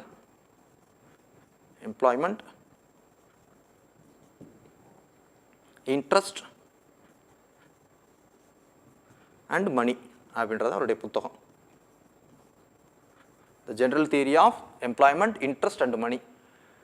அப்போ வேலைவாய்ப்பு, வட்டி மற்றும் பணம் பற்றிய ஒரு கோட்பாடு ரிலீஸ் பண்ணது யாரு? John Maynard Keynes. எந்த சூழலில் ரிலீஸ் பண்ணுறாரு அப்படின்னு கேட்டால் 1932 வாக்கில். இந்த 1932 வாக்கில் என்னன்னு கேட்டிங்கன்னா, ஒரு உலக பொருளாதார பெருமந்தம், ஒரு economic depression, great economic depression, உலக பொருளாதார பெருமந்தம், பொருளாதாரத்தில் ஒரு பெரிய மந்தம் நிலவிய காலம் இந்த காலகட்டம். குறிப்பாக அமெரிக்க பொருளாதாரம்லாம் பெருமளவு பாதிக்கப்பட்டிருந்துச்சு. காரணம் என்னென்னா, ஃபஸ்ட்டு வேர்ல்டு வாருக்கும் செகண்ட் வேர்ல்டு வாருக்கும் இடைப்பட்ட காலம் இந்த காலகட்டம். பார்த்தீங்கன்னா ஃபர்ஸ்ட் வேர்ல்டு வார் 1919, 1920 கிட்ட முடிவுக்கு வருது. செகண்ட் வேர்ல்டு வார் 1939 எண்டில் 1940 ஸ்டார்ட் ஆகுது. அப்போ அந்த இடைப்பட்ட அந்த 20 ஆண்டு காலத்தில் உலகம் பேரளவு பொருளாதார பெரும் மந்தத்தை சந்தித்தது. மேற்கத்திய நாடுகள் அனைவரும் பெரும் பாதிப்பை பெற்றார்கள். குறிப்பாக பார்த்தீங்கன்னா, முதலாளித்துவ பொருளாதாரத்தை பின்பற்றிய கேபிட்டலிஸ்டிக் கண்ட்ரிகள், அந்த நாடுகள், மேற்கத்திய நாடுகள், இவங்க எல்லாம் என்ன பண்ணுறாங்க, யூஎஸ், யூகே எல்லாமே பாதிக்கப்பட்டாங்க. காரணம், தனியார் தொழில்களை வளர்த்து விட்டார்கள். இந்த காலகட்டத்தில் உற்பத்தி பெருக்கம் அதிகமாக இருந்துச்சு. போர் நடந்த காரணத்தினால் விலைவாசி உயர்வு தொடங்குது. பண்டங்கள் இருந்தாலுமே பார்த்தீங்கன்னா வாங்கக்கூடிய சக்தி மக்கள்கிட்ட இல்லை. பண வீக்கம் உண்டாயிற்று. பெரும்பாலான நாடுகள் பாதிப்புக்குள்ளாயிட்டு. அத்தியாவசிய பொருட்களுடைய பற்றாக்குறை இருக்குது. அத்தியாவசியமற்ற பொருட்களுடைய உற்பத்தி அதிகமாக இருக்குது. ஆடம்பர பொருட்களுடைய உற்பத்தி அதிகமாக இருக்குது. அப்போ நுகர்வோருக்கு முதலில் என்ன பார்த்தோம், ப்ரிஃபரன்ஸ் தியரி. முதல்ல அடிப்படை பொருட்களை தான் தேடி போவாங்க, அதுக்கப்புறம் தான் இது. அப்போ அத்தியாவசிய பொருட்களுடைய உற்பத்தி பற்றாக்குறை, உற்பத்தி குறைவாக இருக்குது. அத்தியாவசியமற்ற பொருட்களுடைய உற்பத்தி அதிகமாக இருக்குது. அப்போ இதெல்லாம் தேங்கி கிடக்கு. கார்கள் உள்ளிட்ட பொருட்கள் தேங்கி கிடக்கு, வாங்குவதற்கு சக்தி இல்லை. அப்போ அந்த கார் தொழிற்சாலைகள் பணியாளர்கள் வேலை இழக்கிறாங்க, அன்எம்ப்ளாய்மெண்ட். அவர்கள் சார்ந்த தொழில்கள் பாதிக்கப்படுது. இதை போன்ற நிறைய தொழில்கள் பாதிக்கப்படுது. ஆனால் அத்தியாவசிய பொருட்களுடைய விலைவாசி உயரத் தொடங்குது. உலகளவில் ஒரு பெரிய மந்தம் நிலவியற்று. மேற்கத்திய பொருளாதார கொள்கை என்று சொல்லக்கூடிய முதலாளித்துவ பொருளாதார கொள்கையை பின்பற்றிய பல்வேறு நாடுகள் பெரும் பாதிப்புக்கு உள்ளாகிறாங்க. குறிப்பாக அமெரிக்கா உள்ளிட்ட நாடுகள் பெரும் பாதிப்புக்கு உள்ளானாங்க. அப்போ தான் இவர் ஒரு புதிய பொருளாதார கொள்கை கான்செப்டை சொல்கிறாரு. அதுதான் ஜான் மெனார்ட் கீன்ஸ், என்னது, மிக்ஸ்டு எக்கானமி, கலப்பு பொருளாதார முறை அப்படின்ற ஒரு கான்செப்டை சொல்கிறாரு. குறிப்பாக யாருக்கு சொல்கிறாரு, கேபிட்டலிஸ்டிக் கண்ட்ரிஸ்க்கு சொல்கிறார். அப்போ நீங்கள் முதலாளித்துவ பொருளாதார கொள்கையை பின்பற்றியதனால் இந்தந்த பாதகங்களை நீங்கள் சந்தித்தீர்கள். அப்போது என்னென்ன சீர்திருத்தங்களை நீங்கள் மேற்கொள்ளணும், ரிஃபார்ம்ஸ், நிறைய ரிஃபார்ம்ஸை அவர் ரெக்கமெண்ட் பண்ணுறாரு. குறிப்பாக பார்த்தீங்கன்னா கவர்மெண்ட் கண்ட்ரோலை அவர் ரெக்கமெண்ட் பண்ணுறாரு. உற்பத்தி மீது அரசனுடைய கட்டுப்பாட்டை அவர் பரிந்துரை செய்கிறார். நீங்கள் அப்படியே தனியாக இருக்குன்னு ஃபுல்லாக திறந்து விட்டிங்கன்னா பொருளாதாரம் கட்டுக்கடங்காமல் போகத்தான் செய்யும். வாணிப சூழல் என்று சொல்லக்கூடிய பொருளாதார பெரும் மந்தம் உண்டாகத்தான் செய்யும். அப்போ உற்பத்தி மீது அரசின் கட்டுப்பாடுகள், ப்ரொடெக்ஷன் மீது அரசின் கட்டுப்பாடுகள் அவசியம். அதே மாதிரி பொருளாதாரத்தின் மீதும் அரசின் கட்டுப்பாடுகள் அவசியம். அரசு மானிட்டரி பாலிசி, பணக்கொள்கை, ஃபிஸ்கல் பாலிசி, நிதி கொள்கை, இவற்றின் மூலமாக இந்த பெருமந்தத்திலிருந்து மீண்டு வரணும். நிதி கொள்கை, பணக்கொள்கை இவற்றின் மூலமாக நீண்டு வரணும். அந்த கான்செப்டெல்லாம் அவர் தான் சொல்கிறார். இந்த ரிஃபார்ம்ஸ் எல்லாம் இவர் தான் ரெக்கமெண்ட் பண்ணுறார். அரசின் கட்டுப்பாடு அவசியம். உற்பத்தியின் மீது, தொழில்கள் மீதும் அவ்வப்போது கட்டுப்பாடுகள் இருந்தால்தான் அது சிறந்த விஷயம். எவ்வாறு பணக்கொள்கையை வெளியிட்டு இந்த பண வீக்கத்தை கட்டுப்படுத்துவது, பணக்கொள்கைன்னு ஆர்பிஐ ரிலீஸ் பண்ணுறாங்க. எதுக்காக? விலைவாசி உயர்வை கட்டுப்படுத்துறதுக்காக தான். உண்மையான அதனுடைய நோக்கம் மக்கள் கட்டுப்பாட்டில் இருக்கக்கூடிய பணத்தின் அளவை உறிஞ்சி அதன் மூலம் பணத்தின் அளவையும் பொருளின் அளவையும் சமம் செய்து அதன் மூலம் விலைவாசி உயர்வை தடுப்பது. இந்த நோக்கம் தான் பணக்கொள்கை, மானிட்டரி பாலிசி ஆர்பிஐ ரிலீஸ் பண்ணுறாங்க. வரி விதிப்பு போன்ற நடவடிக்கைகளை மேற்கொண்டு, வரி குறைப்பு போன்ற பணிகளை மேற்கொண்டு பொருளியல் நடவடிக்கைகளை கட்டுப்படுத்துவது ஃபிஸ்கல் பாலிசி. அந்த 2 பாலிசியெல்லாம் ரிலீஸ் பண்ணணும். இதன் மூலமாக அரசு சிறிய அளவிலான கட்டுப்பாடுகளை மேற்கொள்ளணும். இதன் மூலம் தான் இந்த பொருளாதார பெருமந்தத்திலிருந்து நம்ம மீண்டு வரலாம். அப்போ பொருளாதார நடவடிக்கைகளில் அரசின் கட்டுப்பாடும் அவசியம், தனியாரின் பங்களிப்பும் அவசியம். அதுக்காக தனியாருடைய உற்பத்தியை மறுக்க முடியாது அப்படின்ட்டு ஒரு புதிய வகையான கீனேஷியன் தியரி அப்படின்ற ஒரு கான்செப்டை சொல்கிறாரு. அதை கீனேஷியன் தியரின்னு தான் சொல்லுவாங்க. கீனேஷியன் தியரி சொல்கிறது யார்? John Maynard Keynes. அவர் கொடுத்த புத்தகம் the general theory of employment, interest and money. இதில் அவர் அந்த பொருளாதார பெருமந்தத்திற்கான காரணங்கள், அதற்கான சொல்யூஷன்ஸு, அரசு எவ்வாறு அதிலிருந்து மீண்டு வரலாம் அப்படின்ட்டு சொல்கிறாரு. அப்போது இந்த சித்தாந்தங்களின் அடிப்படையில் உருவானது தான் புதிய பொருளாதார கொள்கை, நியூ எக்கனாமிக் பாலிசி. அதுதான் என்னது? கலப்பு பொருளாதார முறை. அப்போ கலப்பு பொருளாதார முறையின் தந்தை என்று அழைக்கப்படக்கூடியவர் யாரு? John Maynard Keynes. முதலாளித்துவ பொருளாதாரம் யார் பார்த்தோம்? Adam Smith. கலப்பு பொருளாதாரம் ஜான் மேனார்ட் கீன்ஸ். இதுக்கு முன்னால் என்ன பார்த்தோம்? சோசியலிஸ்ட் எக்கானமி, கம்யூனிஸ்ட் எக்கானமியுடைய தந்தை என்று அழைக்கப்படக்கூடியவர் கார்ல் மார்க்ஸ் அவர்கள். அப்போ கலப்பு பொருளாதாரம் என்பது அரசனுடைய பங்களிப்பும் தனியாருடைய பங்களிப்பும் கொண்ட ஒரு முறை தான் மிக்ஸ்டு எக்கானமி. அரசுடைய பங்களிப்பும் இருக்கு, தனியாருடைய பங்களிப்பும் இருக்கு. அப்போ பிரைவேட் கம்பெனிஸும் இருக்கிறாங்க, கவர்மெண்ட் கம்பெனிஸும் இருக்கிறாங்க. அரசின் கட்டுப்பாடுகள் இருக்கும், கவர்மெண்ட் கண்ட்ரோல், அரசு கட்டுப்பாடு இருக்கும். ஆனால் லிமிட்டடாக இருக்கும், தேவையான அளவுக்கு மட்டும் இருக்கும். தனியாரும் தொழில் தொடங்கலாம், என்கரேஜும் பண்ணுறாங்க. ப்ரைவேட் தொழில் பண்ணுறதுக்கு ப்ரைவேட் ஆர் என்கரேஜ், தொழில் பண்ணுறத ஊக்கமும் பண்ணுறாங்க. ஆனால் தேவையான விஷயங்களில் அரசும் தொழில் செய்யும், தனியாரும் தொழில் செய்கிறது. ஆனால் தேவையான சூழல்களில் தனியார் மீது அரசு கட்டுப்பாடுகள் இருக்கும், ஆனால் அதிக அளவிலான கட்டுப்பாடுகள் இருக்காது.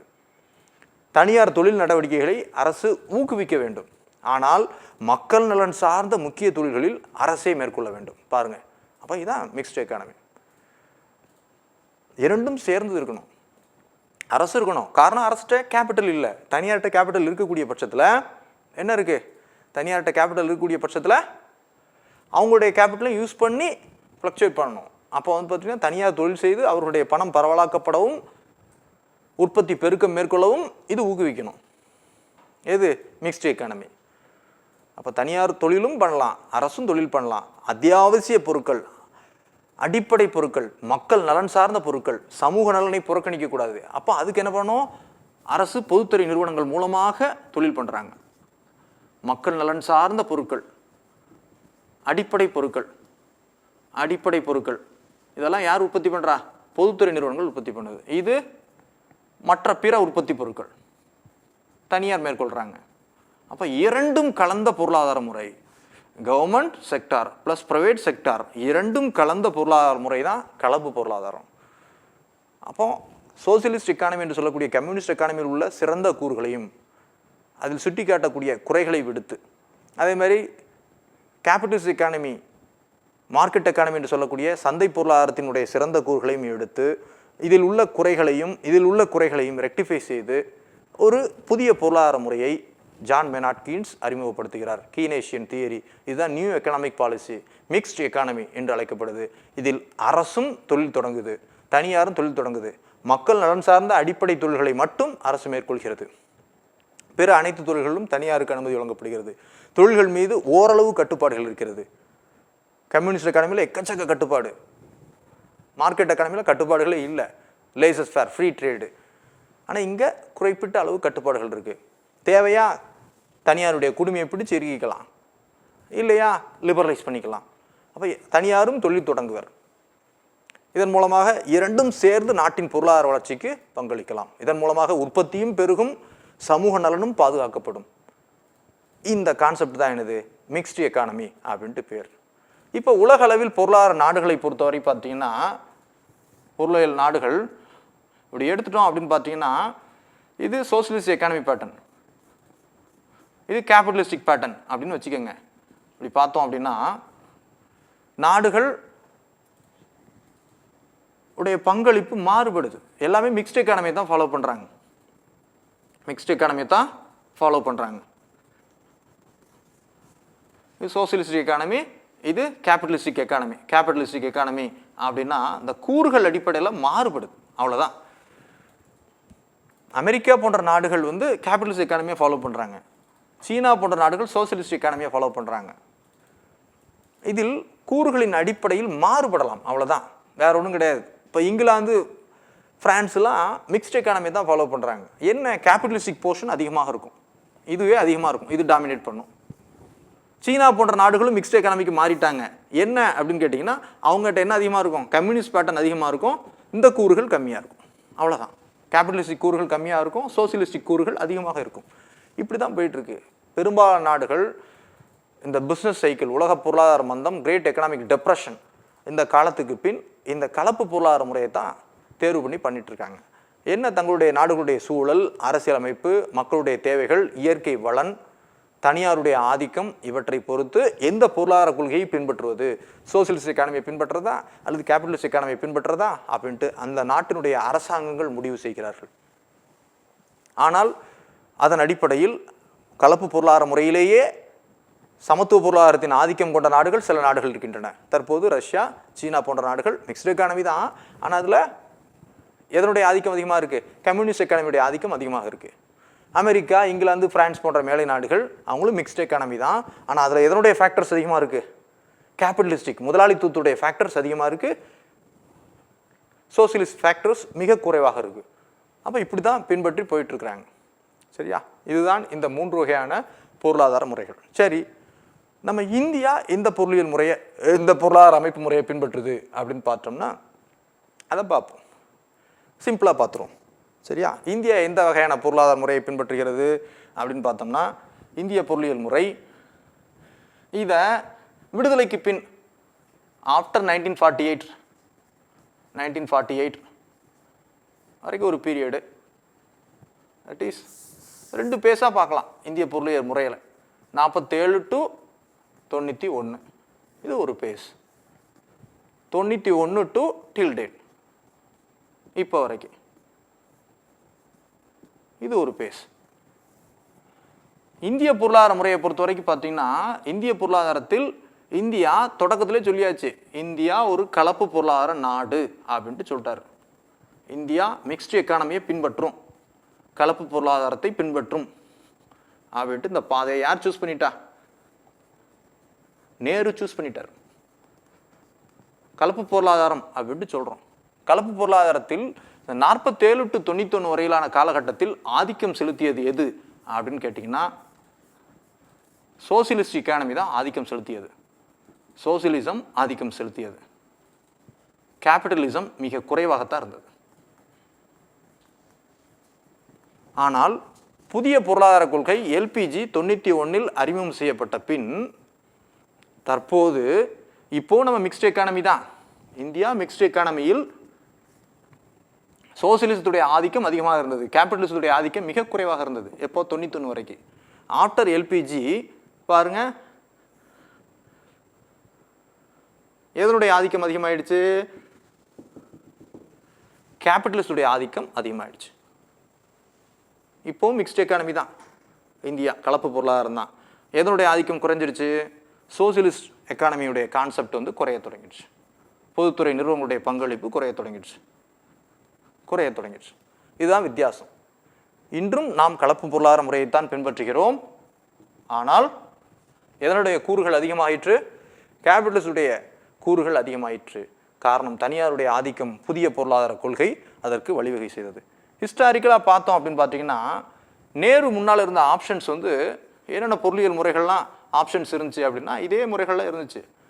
நேரு கேபிட்டலிஸ்ட் எக்கானமியை சூஸ் பண்ணலாம், கேபிட்டலிஸ்ட்டை சூஸ் பண்ணவா அப்படின்ற நிறைய பேர் ரெக்கமெண்ட் பண்ணுறாங்க. இல்லை சோசியலிஸ்ட்டை சூஸ் பண்ணுங்க அப்படின்ட்டு நிறைய பேர் ரெக்கமெண்ட் பண்ணுறாங்க. இது ஒரு தனி போர்ஷனாக நம்ம வகுப்பில் பார்க்கலாம். இல்லை காந்தியன் எக்கானமியை ஃபாலோ பண்ணுங்க அப்படின்ட்டு சிலர் சொல்கிறாங்க. காந்திக்கென்றே சில பொருளாதார சித்தாந்தங்கள் உண்டு, காந்தியின் சீடர்கள் அதை மேம்படுத்தினாங்க. இல்லை கலப்பு பொருளாதாரம் மிக்ஸ்டு எக்கானமியை ஃபாலோ பண்ணுங்க அப்படின்ட்டு சிலர் ரெக்கமெண்ட் பண்ணாங்க. கடைசி நேரு தேர்ந்தெடுத்த பாதை எது? மிக்ஸ்டு எக்கானமி தான். கேபிட்டலிஸ்ட்டை பின்பற்றுங்க அப்படின்ட்டு ராஜாஜி, மினோ மசானி உள்ளிட்டோர் வந்து முதலாளித்துவவாதிகள் கேபிட்டலிஸ்ட்டை ஃபாலோ பண்ண சொன்னாங்க. பாம்பே பிளான்லாம் ரிலீஸ் ஆச்சு, பார்த்துருப்போம் 5 year பிளான்ஸில். இல்லை சோசியலிஸ்ட் எக்கானமியை தான் நம்ம பின்பற்றணும் அப்படின்ட்டு MN ராய் உள்ளிட்ட கம்யூனிஸ்ட் தலைவர்கள் வலியுறுத்தினாங்க. ரஷ்யாவும் இந்த காலகட்டத்தில் தான் வளர்ந்து வந்தது. அப்போ சோசியலிசத்தின் மீது நேருவுக்கும் ஈர்ப்பு இருந்தது. காங்கிரஸ் சோசியலிஸ்ட் பார்ட்டி அப்படிலாம் காங்கிரஸில் இருந்தார், நேருவே உருவாக்கினார். அப்போ சோசியலிச சித்தாந்தத்தின் மீது நேருவுக்கு ஈடுபாடு இருந்தது. இல்லை காந்திய பொருளாதார கொள்கைகளை பின்பற்ற வேண்டும் அப்படின்ட்டு சிலர் சொல்கிறாங்க. ஸ்ரீமன் நாராயண் அகர்வால், ஜெயபிரகாஷ் நாராயணன் உள்ளிட்டோர் வலியுறுத்துறாங்க. பச்சை காந்தி என்று அழைக்கப்பட்டவர் யார்? JC குமரப்பா. அவரும் காந்திய பொருளாதார முறையை தான் ரெக்கமெண்ட் பண்ணுறாரு. காந்திய பொருளாதார முறை உண்டு, தனியாக ஒரு டாபிக் இருக்குது. கிராமிய பொருளாதாரத்துக்கும் அடிப்படை தொழில்களான வேளாண்மை உள்ளிட்ட இவற்றுக்கும் முக்கியத்துவம் கொடுக்கக்கூடியது. வறுமை தான் நீக்கம், இயந்திரங்கள் வேண்டாம், கிராம வளர்ச்சி தான் தேசத்தின் வளர்ச்சி, கிராம ராஜ்யமே ராமராஜ்யம், இயந்திரமயமாதல் வேண்டாம், மக்களுக்கு உழைப்பை கொடுங்க, சிறு சிறு தொழில்களில் முதலீடு செய்யுங்க, வறுமை ஒழிப்பு திட்டங்களை செயல்படுத்துங்க. இந்த கான்செப்ட் தான் காந்தியன் எக்கானமி. மாடர்னைசேஷன், மெக்கானிசேஷன் எல்லாத்தையும் எதிர்க்கிறார் காந்தியன் எக்கானமி. பெரிய பெரிய தொழில்களை இன்வெஸ்ட் பண்ணாதீங்க, சின்ன சின்ன தொழில்களை இன்வெஸ்ட் பண்ணுங்க, அது காந்தியன் எக்கானமி. தனியாக பார்க்கலாம். ஆக 4 வகையான ஆப்ஷன்ஸ் நேரு முன்னால் இருந்துச்சு. கடைசி நேரு தேர்ந்தெடுத்த பாதை மிக்ஸ்டு எக்கானமி தான். ஆனால் மிக்ஸ்டு எக்கானமி அப்படின்னு சொன்னாலுமே நேருடைய மனதில் சோசியலிஸ்டுடைய தாக்கம் மிக அதிகமாக இருந்தது. நேரு எதனால் ஆட்கொண்டப்பட்டிருந்தார்? சோசியலிசத்தால் ஆட்கொள்ளப்பட்டிருந்தார். அது அவருடைய திட்டங்களில் வெளிப்பட தொடங்கிச்சு. பார்த்தோம்னா 5 இயர் பிளான்ஸை கொண்டு வந்தார். 5 இயர் பிளான்ஸ் அது எதனுடைய கான்செப்ட்? சோசியலிஸ்டுடைய கான்செப்ட் தான். நேரு கொண்டு வந்த பொருளியல் முறையில் எதனுடைய ஆதிக்கம் அதிகமாக இருந்தது? சோசியலிசத்துடைய தாக்கம் அதிகமாக இருந்தது. கம்யூனிஸ்ட் எக்கானமி அல்லது சோசியலிஸ்ட் எக்கானமியுடைய தாக்கம் அதிகமாக இருந்தது. எடுத்துக்காட்டு 5 இயர் பிளான்ஸை ரஷ்யாவில் தான் எடுக்கிறாரு. பிளானிங் கமிஷனை கொண்டு வராரு. இதெல்லாம் சோசியலிஸ்டுடைய கூறுகள் தான். 1956 இண்டஸ்ட்ரியல் பாலிசி, 1956 இண்டஸ்ட்ரியல் பாலிசி தொழிற்கொள்கை. ஆவடி காங்கிரஸ் ரெசல்யூஷன் ஃபார்ம் பண்ணுறாங்க 1955. சோசியலிஸ்டிக் பேட்டர்ன் ஆஃப் சொசைட்டி, சமத்துவ சமுதாயத்தை அமைப்போம் அப்படின்ட்டு தான் சொல்கிறார். பேட்டர்ன் சொசைட்டி அமைப்போம் அப்படின்ட்டு தான் ஆவடி காங்கிரஸ் மாநாட்டில் சொல்கிறாங்க. அப்போ இதெல்லாம் எதனுடைய கூறுகள்னா சோசியலிசத்துடைய கூறுகள். நேரு போட்ட பாதை தான். மிக்ஸ்டு எக்கானமின்னு சொன்னாலும் அதனுடைய சோசியலிசத்துடைய கூறுகள் தான் அதிகமாக இருக்குது. சோசியலிசம் தான் நேரு டாமினேட் பண்ணிச்சு.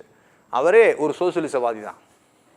காங்கிரஸ் சோசியலிஸ்ட் பார்ட்டி, காந்தியின் பால் கொண்ட அன்பால் மட்டுமே அவர் காங்கிரஸில் இருந்தார் அப்படின்ட்டு சொல்கிறது உண்டு. சோசியலிச சித்தாந்தங்களை பின்பற்றினார். அப்போ 5 year plan, planning, centralised planning பண்ணுறதுக்கு பிளானிங் கமிஷன், 1956 கொண்டு வந்த இண்டஸ்ட்ரியல் பாலிசி, அதன் மூலமாக உருவாக்கப்பட்ட பொதுத்துறை நிறுவனங்கள், நிறைய பப்ளிக் செக்டர் யூனிட்ஸாக உருவாகினாரா? பொதுத்துறை நிறுவனங்களே இந்தியாவின் பொற்கோயில்கள் பார்த்தோமா? அப்போ அரசுத்துறை நிறைய, அரசே தொழில் தொடங்க வேண்டும் என்ற கான்செப்டில் அதிகமாக வச்சார். தனியார் தொழில் தொடங்குவதற்கு எக்கச்சக்கம் கட்டுப்பாடுகள், லைசன்ஸ் ராஜ் அப்படின்ட்டு சொல்லுவாங்க, கட்டுப்பாடுகளை வச்சுருந்தார். அப்போ இது எதனுடைய கூறு அதிகம்? சோசியலிசத்துடைய கூறு தான் அதிகமாக இருந்தது. அவர் மிக்ஸ்டு எக்கானமியை சூஸ் பண்ணாலும் அதில் யார் டாமினேட் பண்ணுறாங்க?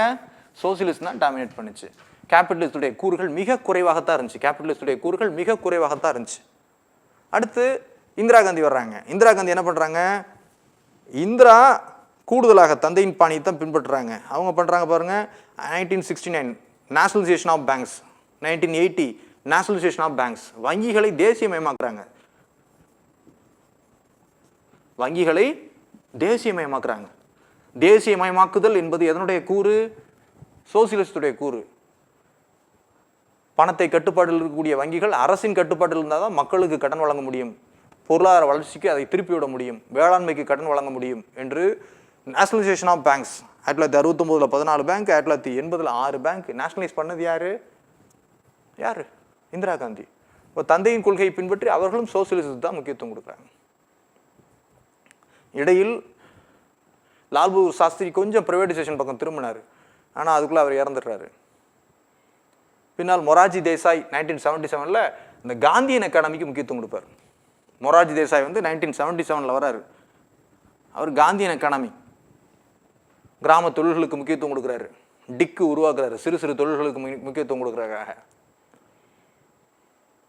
அப்புறம் என்ன பண்ணுறாரு? IRDP உள்ளிட்ட திட்டங்களை கொண்டு வர்றாரு.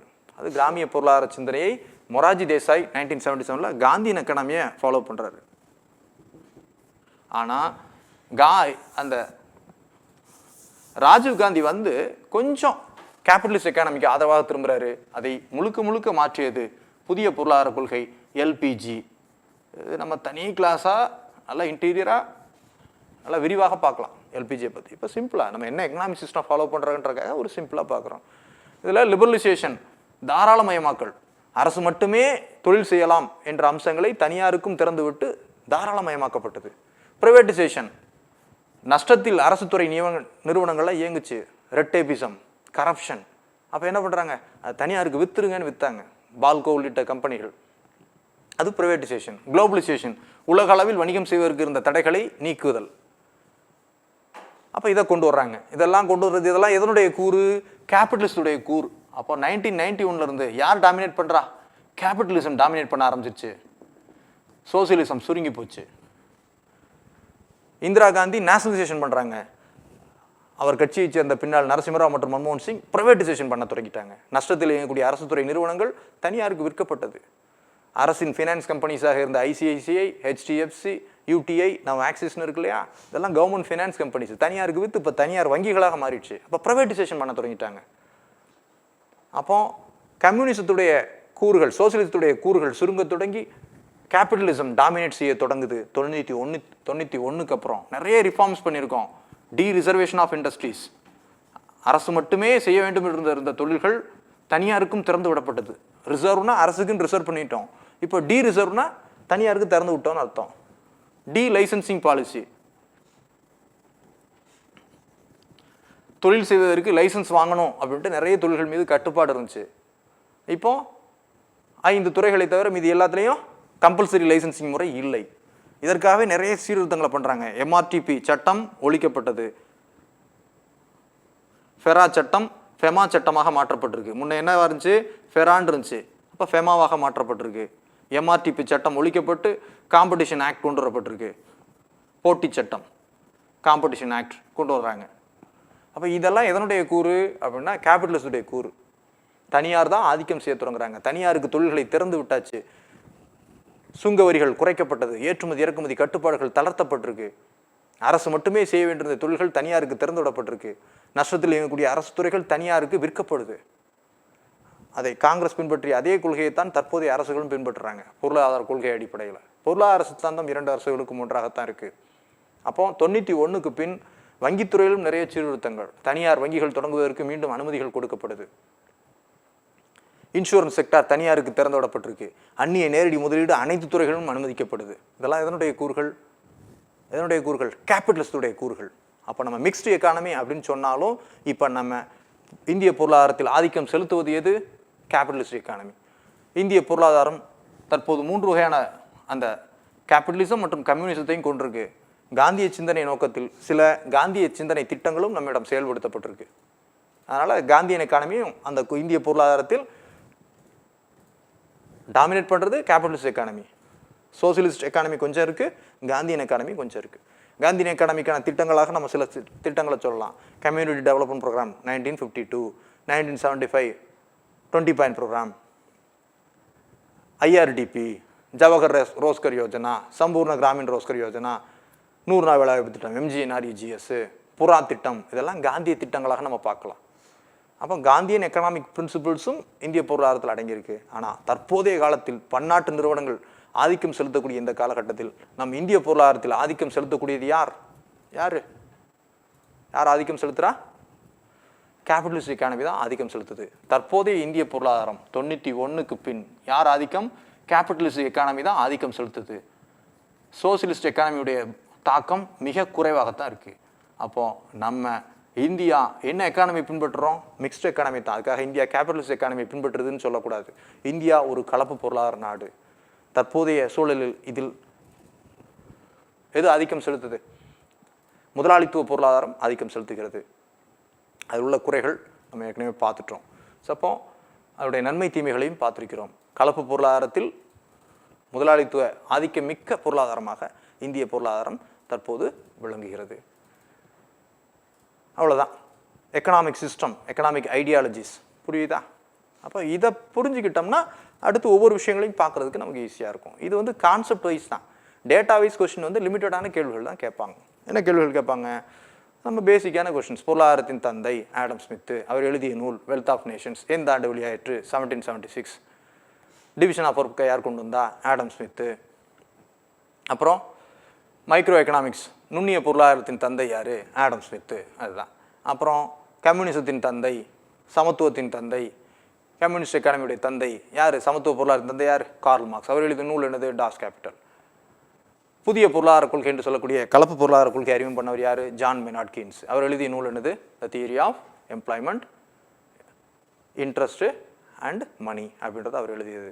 அவர் தான் கீனேஷியன் தியரி, புதிய பொருளாதார கொள்கைக்கு உலகை பொருளாதார மந்தத்திலிருந்து மீட்டு கொண்டு வந்தவர் அவர் தான். அப்போ ஐடியாலஜி, அந்த கான்செப்ட் வைஸ் இதனுடைய நன்மைகள் என்ன, இதனுடைய தீமைகள் என்ன, இதெல்லாம் எதனுடைய கூறு அப்படின்றதெல்லாம் கேட்கலாம். ப்ரைவேட்டைசேஷன் என்னுடைய கூறு? கேபிட்டலிஸ்டுடைய கூறு. நேஷனலைசேஷன் எதனுடைய கூறு? கம்யூனிசம், சோசியலிசத்துடைய கூறு. சரியா? தனியார் நிறுவனங்கள் ஆதிக்கம் எதனுடைய கூறு?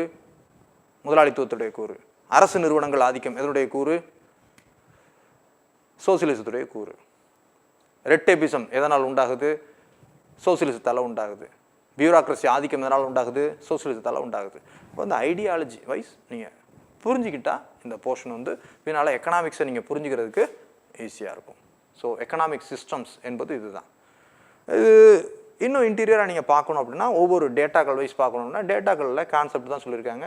நம்முடைய +2 புக்கை பார்த்தீங்கன்னா எஸ்சிஆர்டி புக்கில் முதல் பாடத்தை பார்த்தீங்கன்னாலே இந்த எக்கனாமிக் சிஸ்டம் அப்படின்றது உங்களுக்கு இதை பார்த்துட்டு அதை பார்த்தீங்கன்னா உங்களுக்கு ரொம்ப நல்லா தெளிவாக கிளியர் கட்டாக புரிஞ்சுக்கலாம். எக்கனாமிக்ஸை எனக்கு பேசிக்கே தெரியாது சார் அப்படின்னா அதை புரிஞ்சுக்கணுன்னா இதை பார்த்துட்டு நீங்கள் +1 +2 எஸ்சிஆர்டி புக்கை அதில் எக்கனாமிக் சிஸ்டம் அப்படின்ற ஒரு போர்ஷனை பார்த்தீங்கன்னா போதும். சரி சார், நமக்கு இந்தியன் எக்கானமி தானே அப்படின்னு பார்த்தாலுமே இந்தியன் எக்கானமினாலும் பேசிக்கான எக்கனாமிக் கான்செப்டை நம்ம புரிஞ்சுக்கிட்டா தான் இந்தியன் எக்கானமியை நம்ம புரிஞ்சிக்க முடியும். அப்போ ஆக்சுவலாக இது இந்தியன் எக்கனாமிக் சிஸ்டத்தை நீங்கள் புரிஞ்சுக்கிறதுக்கான வகுப்பு தான். இதுலேயே நீங்கள் அடிப்படை எக்கனாமிக் சிஸ்டத்தையும் நம்ம புரிஞ்சிக்கலாம். சரியா? இந்திய பொருளாதாரத்தின் இயல்புகள்னு பார்க்குறோன்னா இதை பார்த்தா தான் இந்திய பொருளாதாரம் என்ன இயல்பை கொண்டிருக்கு, அதோடைய நேச்சர் என்ன அப்படின்றது நமக்கு தெரிய வரும் இல்லையா? அதற்கானது தான் இது. Okay, thank you. Suresh IAS academy, வெற்றியின் முகவரி.